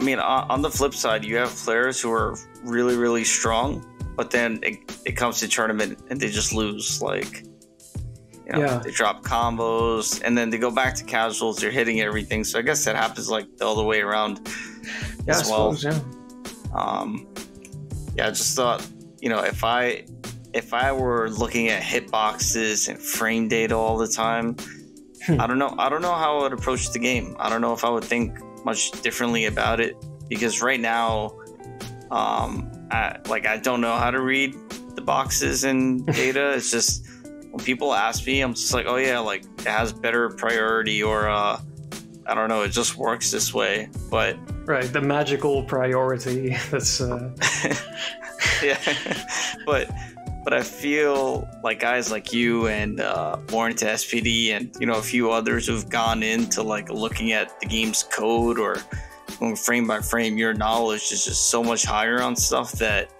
maybe it would open up. Like maybe if, you know, Damned Eye or Afro Legends looked more into those kinds of things, I don't know, maybe there's a lot more that they can pick up. Well, I mean, in my case, I can't speak for anyone else, but me going through the game frame by frame, like I just know about certain sprites that people don't know about, you know, because they go by so quickly. I know weird combos, but I don't gain game knowledge from it. And I think that's the whole essence for me. The whole thing about it is, I know it's a game. You know, you have rules, you have an objective, but for me, it's never been a game like that. It's a game, like I play it, but I don't try it. Like I don't look at, like frame data doesn't mean anything to me either. Like I may have some kind of number dyslexia or something, because I look at numbers. Like I'll look at my accountant will have done my taxes and be like, here, just go over it and see if I miss anything. And I just see the matrix. I just go like, well, okay, looks good, looks good, man, looks great, approved. So for me that doesn't help. I play on instinct. I tried looking into like, oh, let's look at the hitboxes and hurtboxes, but some people are just made for that stuff, you know, like they really figure it out. And also because they are playing to win, you know, they are playing a game and the objective is to win, so they will do anything and look into anything to do that, like to get the competitive edge, basically. Exactly. Like, you know, like the top players that are coming out now, like Golkar Jack or Zaggy, you know, like they're so methodical, almost to the point where they're like robotic, and it's and you can tell like they just want to win. They have to win at any cost, and they know exactly when to jump, when not to jump, what move to stick out, like moves that you don't even think about, and they'll use it like, oh, that just beats everything I have. Okay, cool. I don't know what to do now, you know. So and I don't play the game like that. And I'm not saying that like oh, you know, I play the game in a better way or whatever. It's just that, you know, I play it for fun. I want to see fun stuff happen. Winning is a nice bonus. I'll try to go for the win, but I don't really obsess about the win. I'm more obsessed with finding fun stuff to do. So that being said, like, which do you prefer, making combo videos or competing at stuff like X-Mania or, you know, a big tournament? I mean, I like having combo videos completed. I like editing combo videos. Finding the combos, not so much, because it's a lot of trial and error and a lot of, like, something keeps me from, you know, keeps me coming back to it, of course, obviously. Because it's also like part of my, you know, before I even knew there was competitive stuff, I would find combo videos online. I'm like, oh, what's this? Oh, you can play the game like that? Oh, that's cool. And that's why, you know, I started doing that myself. But yeah, like going through a tournament is a lot of fun. But I don't really go out of my way anymore of doing that stuff. You know, like all of my traveling, even for work, is kind of like, try to bring that back a little bit. It's a tough choice. Yeah, like a combo video, like when it's done, it's fantastic. Making them, there's good parts and bad parts to it. Playing in a tournament, same thing. Like, you know, it sucks when you get knocked out, but when you're winning, but there's always casuals. You can play casuals against people. Yeah, and you'll have a ton of fun anyway. Yeah, yeah, sure. And it's on arcade cabinets. It's such a and everyone's there for the same game usually with ST tournaments. So that's cool, and you just have fun and you know, also ultimately, I think if I absolutely had to make a choice, I guess tournaments. I guess. Okay. Yeah, I mean, you're not offending anyone, so I mean, I'm sure there's someone out there. Yeah, only NKI is like, damn you. I thought we were buddies. So you're my boy. He can now. He's got the whole game to himself now. You know, he can make combos from Earth. Yeah, from the Earth realm. All right. Yeah. I'm going to switch gears to another topic that you had brought up earlier, HD Remix. What is your beef with HDR? My beef? Well, I don't... I guess I kind of have a beef. And it's purely because of visuals. Like, I don't really care about the gameplay changes. I haven't even looked into them that much. Some things I'm sure are great, some things not so much. Like, some things look like ST... I think if you're gonna do another version in terms of gameplay, it needed a polish at most, I think. And instead we get like the spinning bird kick going in an arc, stuff like that. I was like, I don't know about that. Just needed some tweaking, really.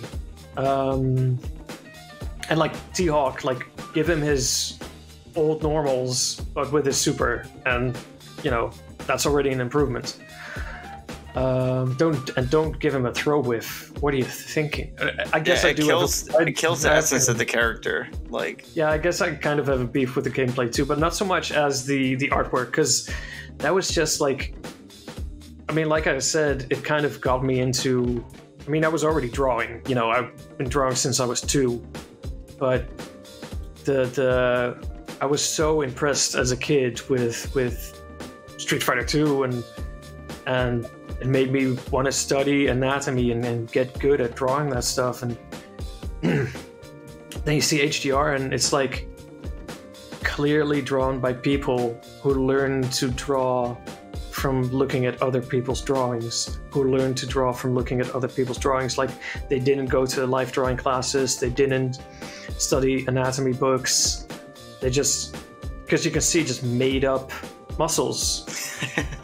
You know, you're just Akuma was necklace, if I recall correctly. Yeah, there's stuff like that. Like, also just like simple things like Boxer's. I think it was Boxer's idle animation. You know, it's such a simple thing in the original Street Fighter. He's just moving up and down. And here, like, you see his head kind of like shaking around, like moving back and forth, because they're also clearly not animators. So I believe, like, Boxer, when he crouches, his head shrinks or something, if I remember correctly. Like the volumes are off, like characters growing and shrinking, and that kind of happens with sprites. But with sprites, like, it's just because of, you know, 1 pixel makes a huge difference. So sometimes you just can't get around something slightly growing or shrinking. But they did a pretty great job with the Street Fighter 2. But here you're working in HD, and you know, you're working more detailed, and you're just gonna notice stuff like that, you know. And as someone who, you know, who's a professional animator, who, you know, my first work was on paper. You know, like, I learned to do the old school animation. I was like trained and drilled to make sure that on every drawing the character looked like it was exactly the same size, and then you see, like, oh man, Street Fighter, my favorite game, they're doing an HD remix. Why does it look like that? Why it looks like no quality control? Like I would never get away with animation like that on any project that I've worked on. And that was just such a letdown to me, that this game that was so inspiring to me just got this overhaul. Like all the colors were too bright, and they don't even have like the parallax scrolling in the backgrounds.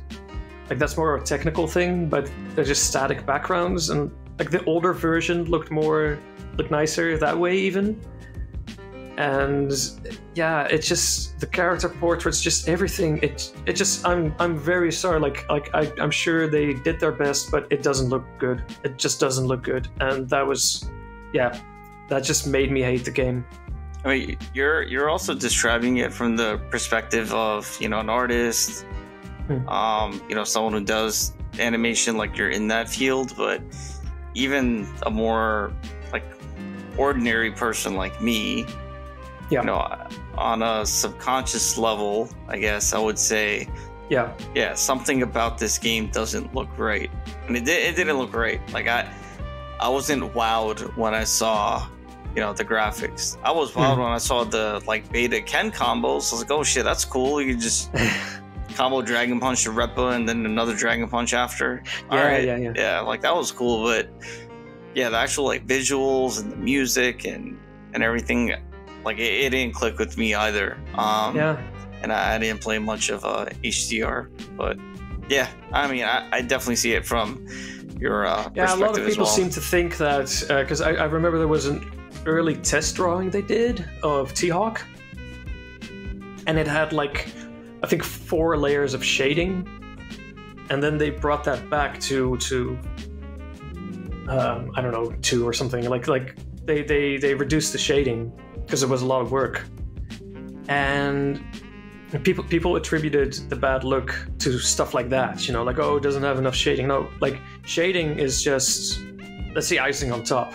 Your basic construction needs to be right, because even in that test drawing, someone figured out that the head was just a trace of the artwork for the Game Boy Advance version. I think the illustrator's called Ed Ayan. But that hawk head, he was just in the original art. He's standing up straight. His head is just you know, like level, but he's hunched forward in that test drawing. But now suddenly, like the perspective doesn't match up anymore, where it looks like his head is like cocked to the side or something, because they just rotated it. And also like the muscles were made up, and there was a lot of mistakes. Like you know, it's like Liefeld, what's his name? Rob Liefeld. He's one of the guys on the game, you mean? No. He's this infamous artist for Marvel, but he can't draw people.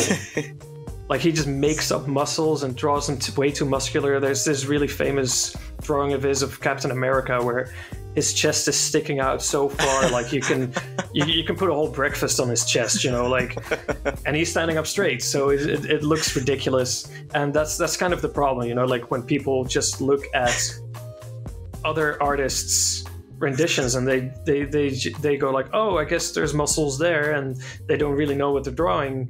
And then you start making stuff up, and if no one stops you, like my dad, and says like, hey, it doesn't work like that, then you're just gonna keep doing it and go into the dark side of drawing, you know?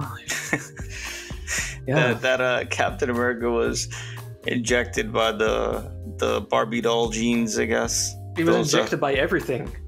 He got everything. Just everything was injected into him, even stuff that's not. Hell.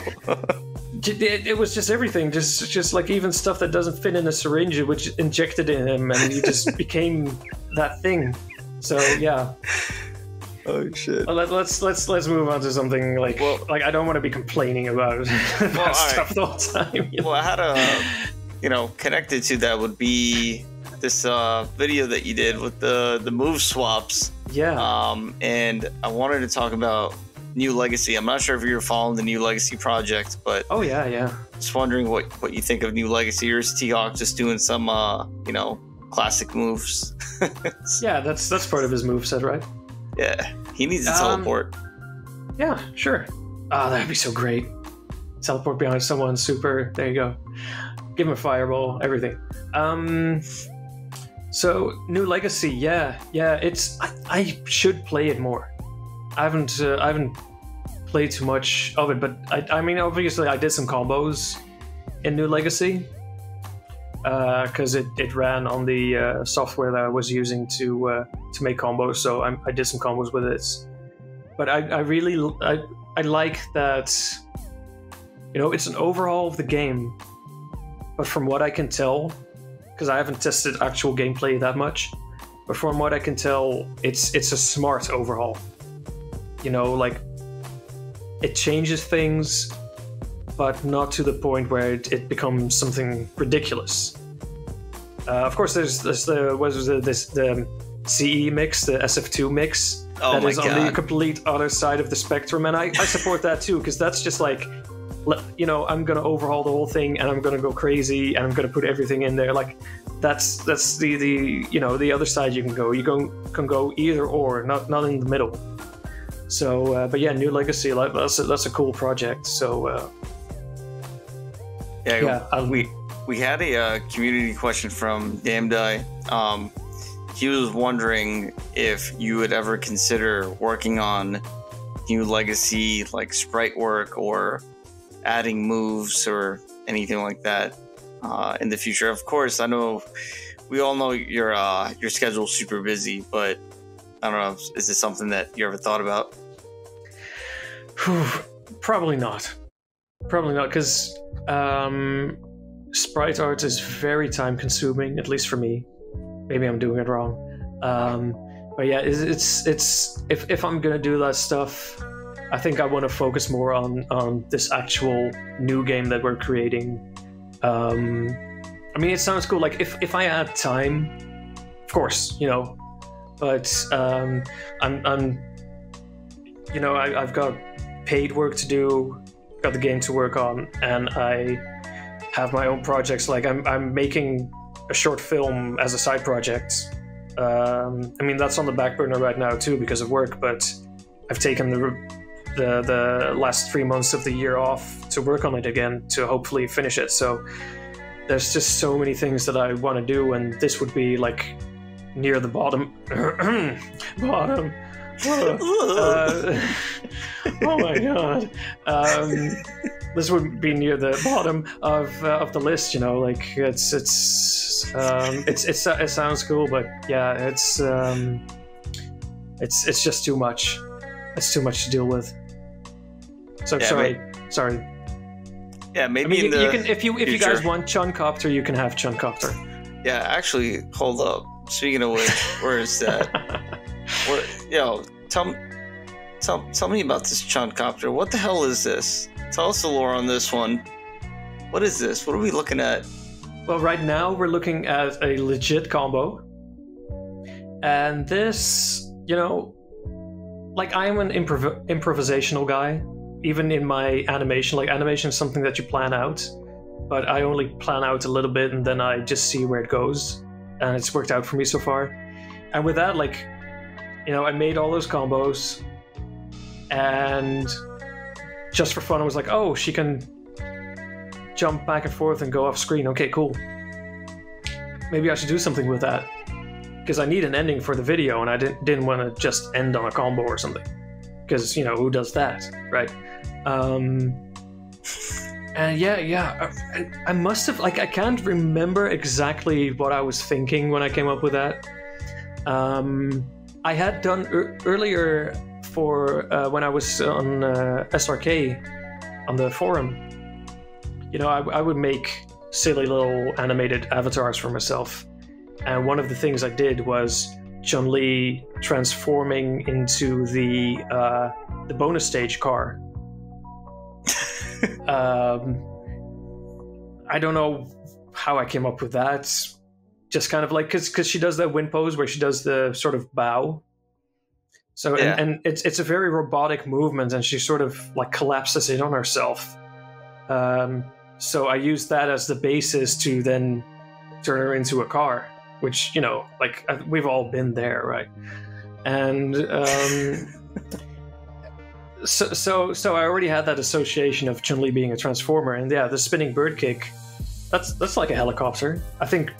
I'm pretty sure people used to call that helicopter kick or something. Well, that's what people call the Tatsu. Tatsu was called the helicopter kick. That was called the helicopter kick. The flash kick was the razor kick. The razor kick, yeah, I remember that one. Did you guys in America, like I remember on the schoolyard in the Netherlands, the rumor was that Cammy was Guile's niece. Did you guys have that lore? Nah, no, that's that Holland tech right there. That's Dutch lore for you, man. Now that's that Zotemir Voldemort. Whoa, you actually, like, I can't believe you actually got that. Oh, I did? Well, I mean, it was good enough that I was able to decipher it. So well done. Well done, I'm impressed. Like, you get that. It's because you broke it down like a combos from hell kind of deal. So I'll make an explanation video for that name. It's going to be 20 minutes long. But yeah,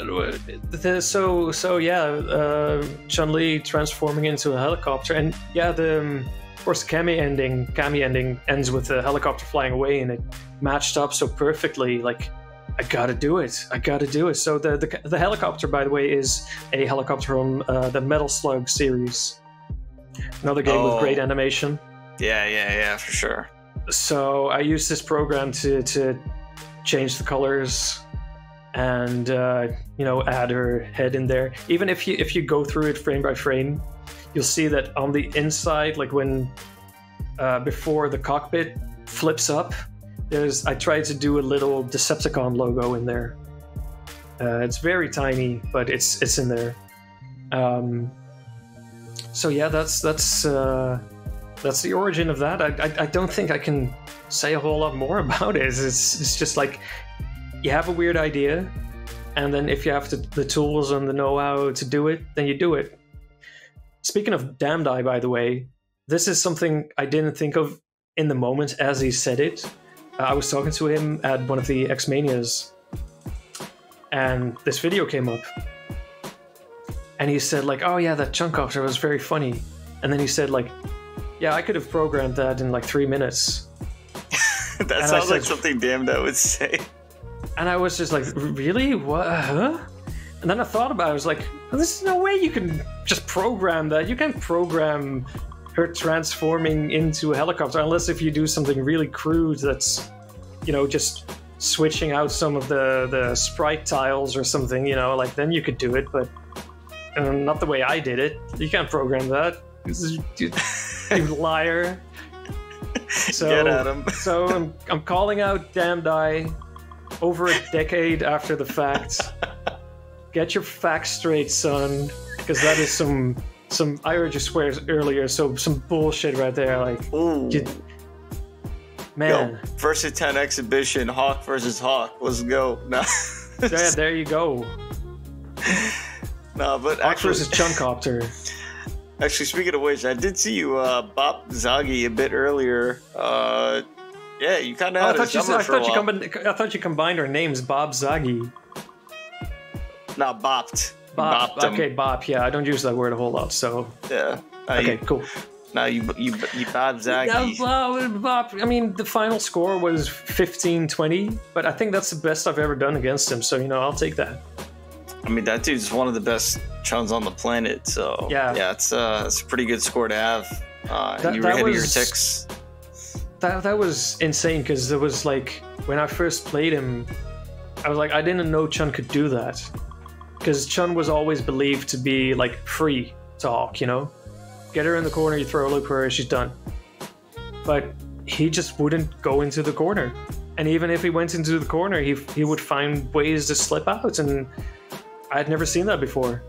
And just the pressure and the knowledge of normals that guy has. These split-second decisions based on my movement. That's yeah, I never seen that before, and it was like, oh, I have to rethink the matchup because the old knowledge is just useless now. Dude is a bit of a cyborg.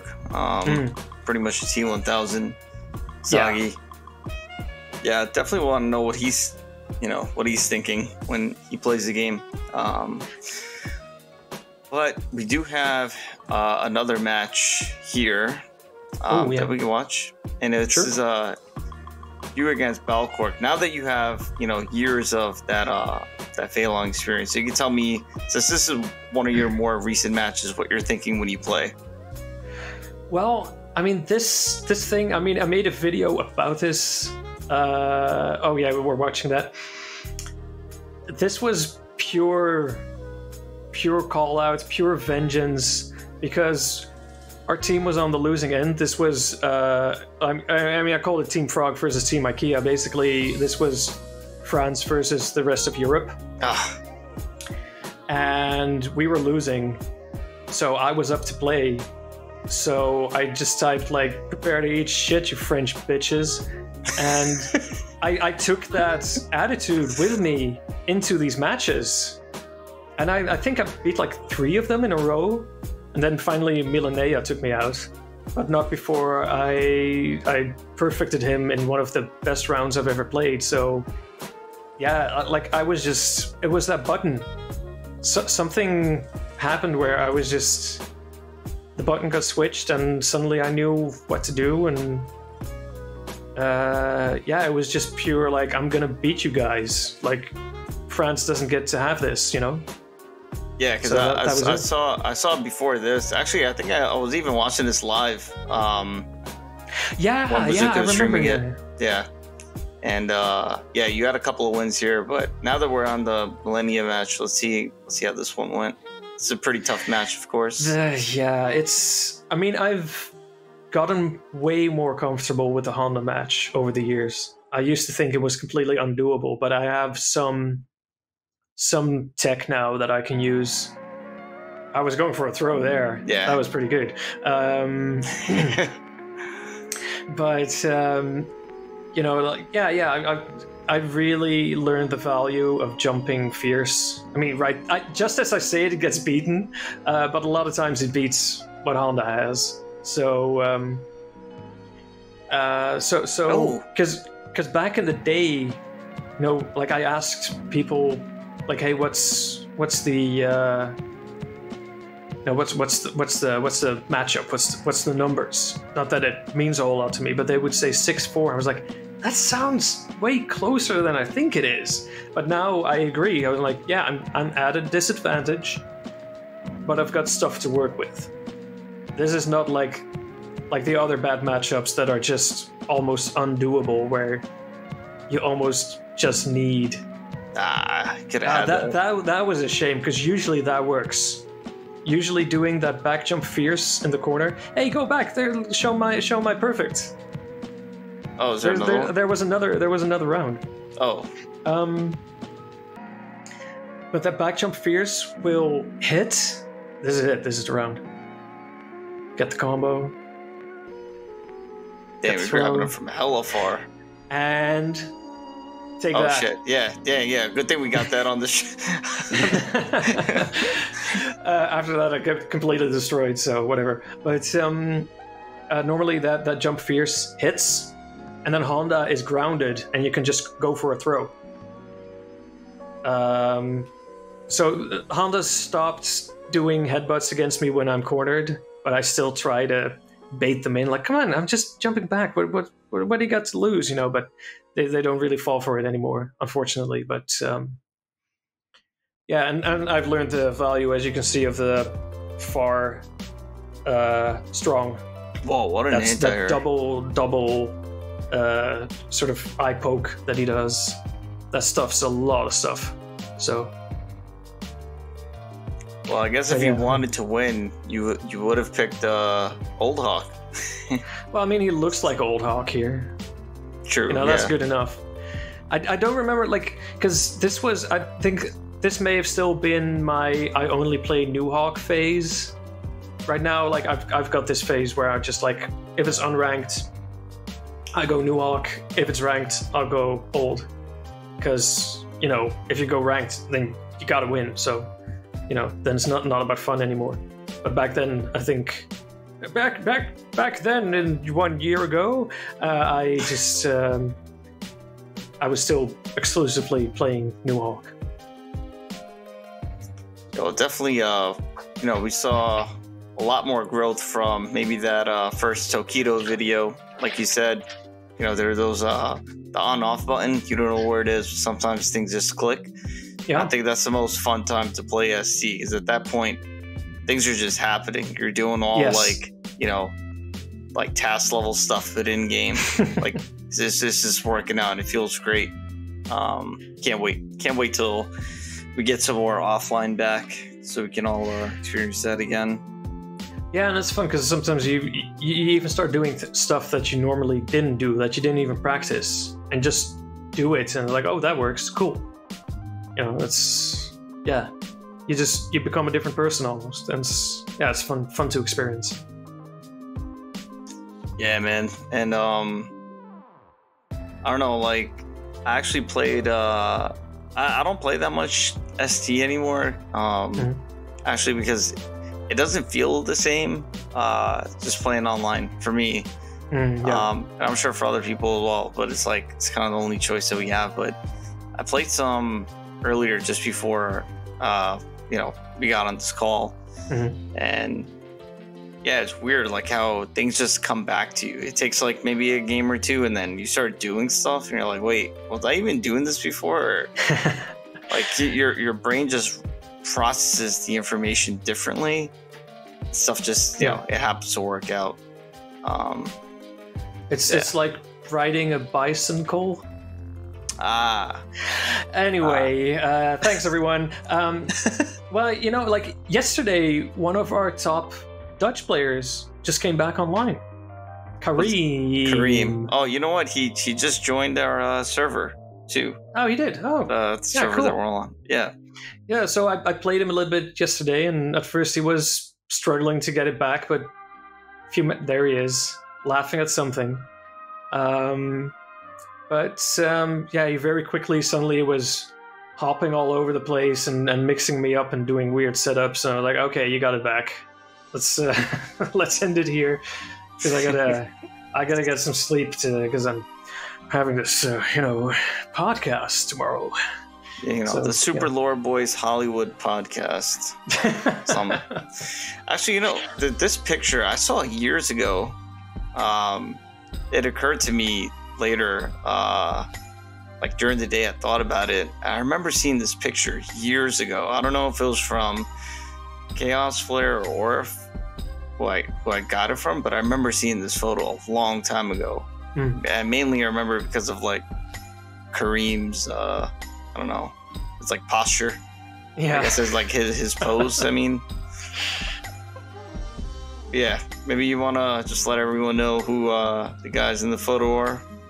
Well, thank you for reminding me of his name, because I thought it was something with dragon, but I associated flare with breathing fire, I guess. So I was like, well, what was his name again? Jeez.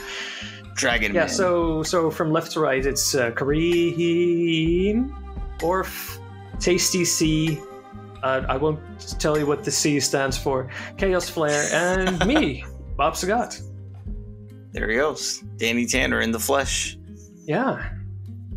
Yeah, actually, not much tan, but you know, like. Yeah, you need to get more tannered, bro. Yeah. I'll move to San Francisco. I hear it's pretty sunny there. All right. And I thought that was a really weird laugh. Like, just you were laughing at my lame joke, like Well, that was a part of it. And okay. Yeah. So, which tournament was this? The X-Mania 3 as well? I see Kurahashi. Oh God. Yeah, but he's everywhere. I think so. I think this might be the third one. Like, I'm featured in like 2 or 3 of these pictures, and they kind of blend together for me. So I don't know. I'm bad with dates. This is sure. Let's call it 3. T-shirt. I mean, they're wearing a T-shirt. It says X-Mania Europe on it. Yeah, okay, but I don't know which one it is. Oh, yeah, to be fair, I guess. I mean, you wouldn't remember which year had the T-shirts? All right, well... Well, they had different T-shirts every year. Well, tell me this then as well, because that exhibition that you guys did, you're like, screw France, I'm about to win. What's the scene really like for Europe? Is there a lot of rivalry between the nations there? Like how we have East Coast, West Coast, or is everyone pretty much chill in Europe? I mean, I would call us chill. I think there's interpersonal. What was the word you just used? Was a good word to describe it. The not beef, but no, you just said it. Rivalry. Rivalry. Yeah. That's. Sorry. It's early in the morning. Let's just say that for both of us. Yeah. Especially me. But I think right now it is sort of France versus the rest of Europe because they just have the biggest scene. I think it's with everything that France does. They just they commit, like even with animation, like I'm close to the French animation scene, and those guys they're born with a pencil in their hand, and they have tight communities and they're very, very driven. And in other countries, it seems to be a bit more relaxed. We're a bit more spread out, like there isn't much of a ST scene in the Netherlands anymore. People are like, oh yeah, that game. So yeah, I guess it's France versus Europe. I think that's probably it. I would then, in that case, say like France versus the world, because they've been pretty competitive, even against like the Japanese players, US players. So yeah, they could be. Yeah, it could pretty much then just be France against the world, I think. Yeah, I guess so. They're going for it. Yeah. And we got this one here. Yeah. This was some kind of LAN party event. I'd never been to a LAN party before, but they also did some fighting game tournaments on the side. And we were there to promote our game. We only had one character. Ryan Hart actually played a little bit. And I asked him, like, hey, what do you think? And he was like, yeah, it's fun. And I said, oh, can we put that can we use that as promotion? Like Ryan Hart says, it's fun, but no, he wouldn't have that. So I guess I kind of did it now. Yeah, you just did it yeah. 7 years later. Yeah. Yeah, if you're listening to this, please don't sue us. We're doing this for free anyway. So yeah, that's. I think the whole team is there, but one of the guys' faces is getting covered up, so that's unfortunate. But yeah, like one of the top Dutch players is there. Yeah, we were. This was at the end of. Can't remember which tournament it was. Like this picture was taken from the stage, and they were like, "Hey, all of you do a Dragon Punch," and I was like, "Nah, I'm good here. I'll just smile." I'm fine. We see you. Yeah, and like the guy in front of me is one of our teammates, and the guy making a really weird face to the right of me, our right. He's involved, and then the guy on our left who's getting his face covered by that Dragon Punch, he's our programmer. So yeah, we're just it's just us. We have occasional contributors here and there. Someone's working on the HUD. We're we're getting people who are like, hey, do you need some music? So we're sifting through that, and there's some promising stuff there. Are you trying to get more people on board for Shattered? I mean, it would be nice. At the same time, it's kind of like maybe I'm too sort of professional about it, like because I want like high quality animation. You know, I want everything to match up so that it all looks like it was made by the same person. And like this is kind of the same problem I have with you know, people drawing drawings of drawings of drawings. There are a lot of sprite artists out there who only look at other sprite arts and then do that, you know, so they don't learn because I learned animation the traditional way. I'm sort of more versatile, you know, like I can come up with different things because I don't have to look at what someone else did in order to be able to do it. Like I can figure it out for myself. And you know, I've had like colleagues who saw the game and were like, oh yeah, that looks cool, I wanna be part of that. So hopefully I can still string some of those people along because I know they can deliver quality, and I, you know, because I want to find people who I can sort of leave alone for the most part. Like I can give them direction, but I don't have to hold their hand, you know, because then it'll be like I won't be able to do as much work anymore, you know. So it's very tough to find people to contribute. But with music, like I'm leaving that up to other people, you know. Like that's not my thing, and it's not really. I mean, parts of the project is me, but I wasn't the original creator of the project. I'm not the ultimate like.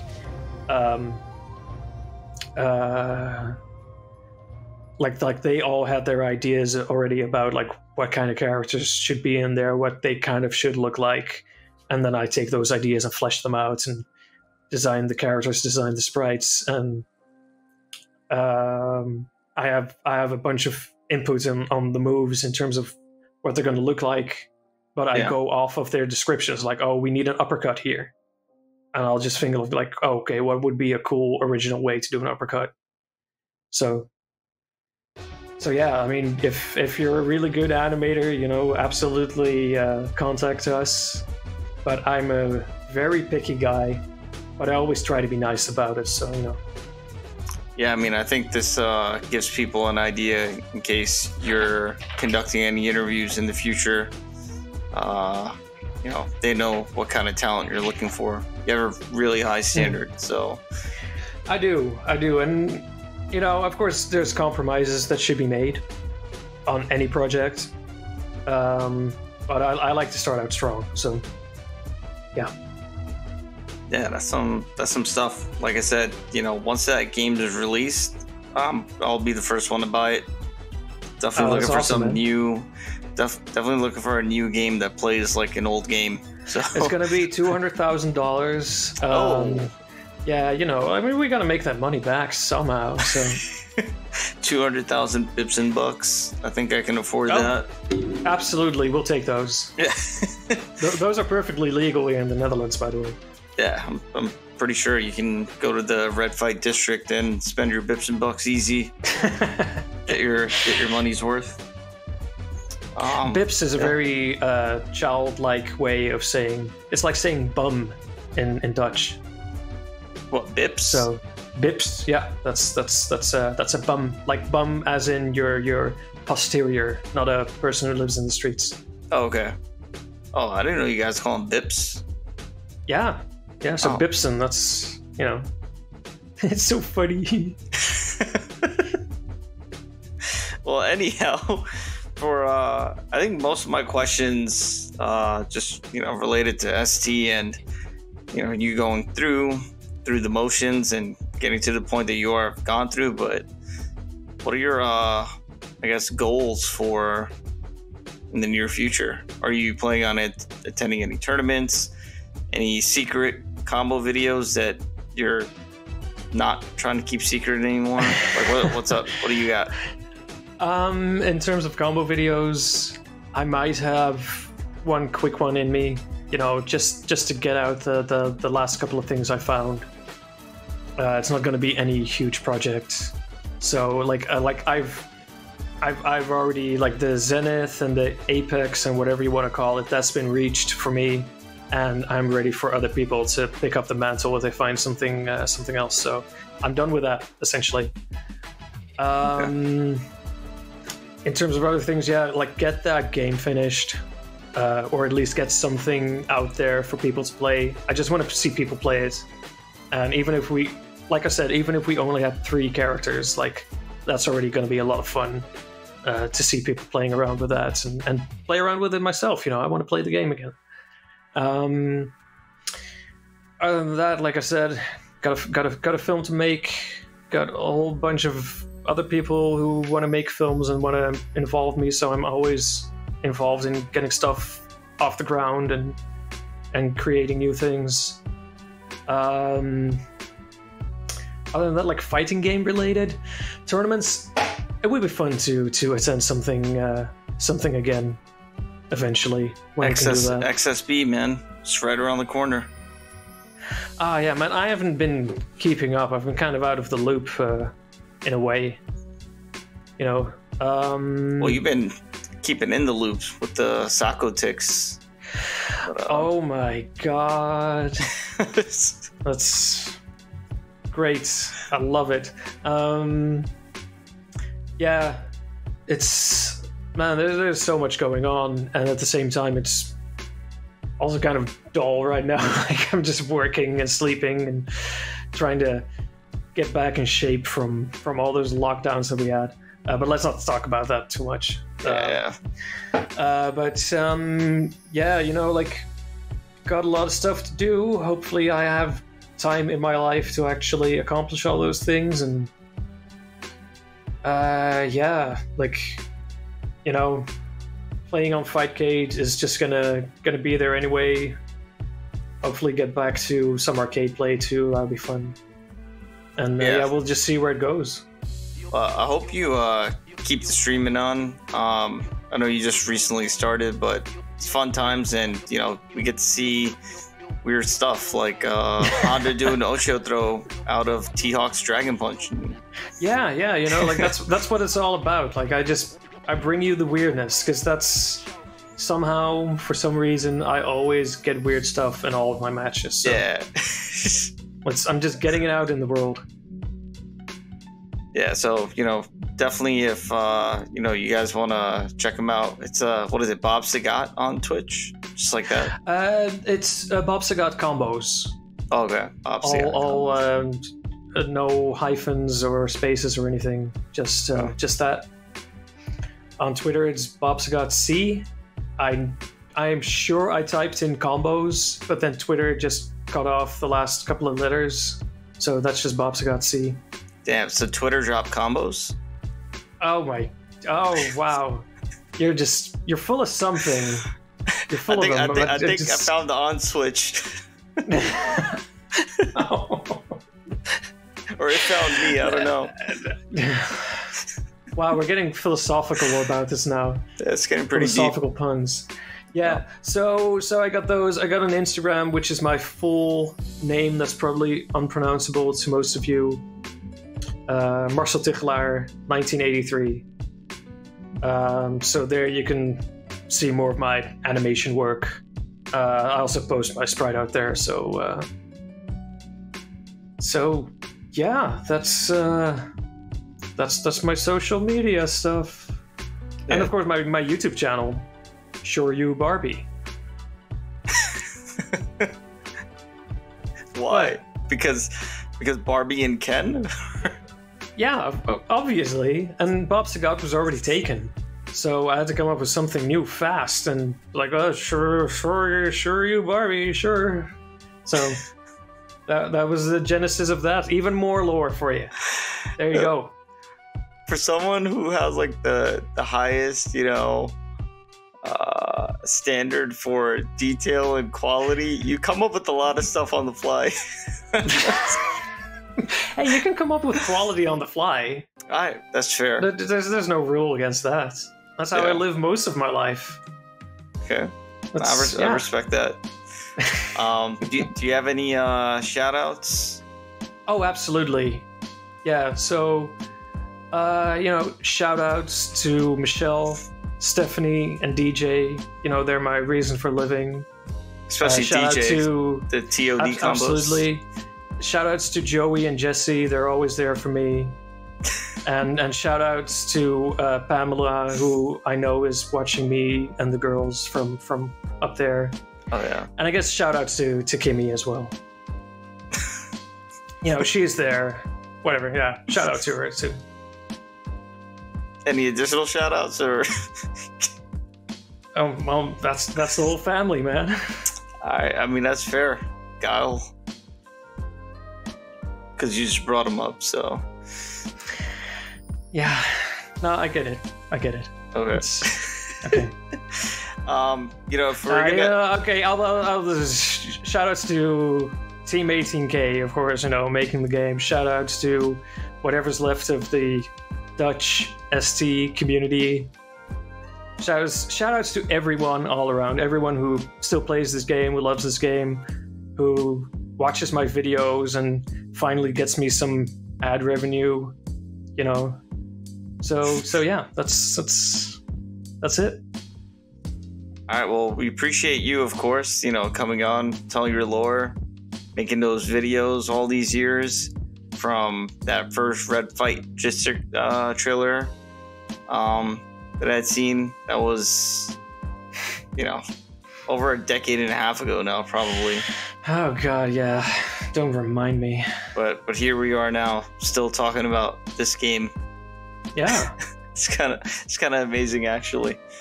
It is. Let's call it amazing and not like worrying or pathetic or anything like that. Let's call it amazing. Yeah. Yeah. It is. And the same Definitely. With everyone who tuned in to watch as well. Hopefully you gain some insight on like why we still play this game and why we think it's fun and why other people should also be playing this game. Yeah, until then, you guys can wait until our end credits to see who will be the next guest. Otherwise, this is Riz, and I will catch you guys on the next one. So take it easy and peace out.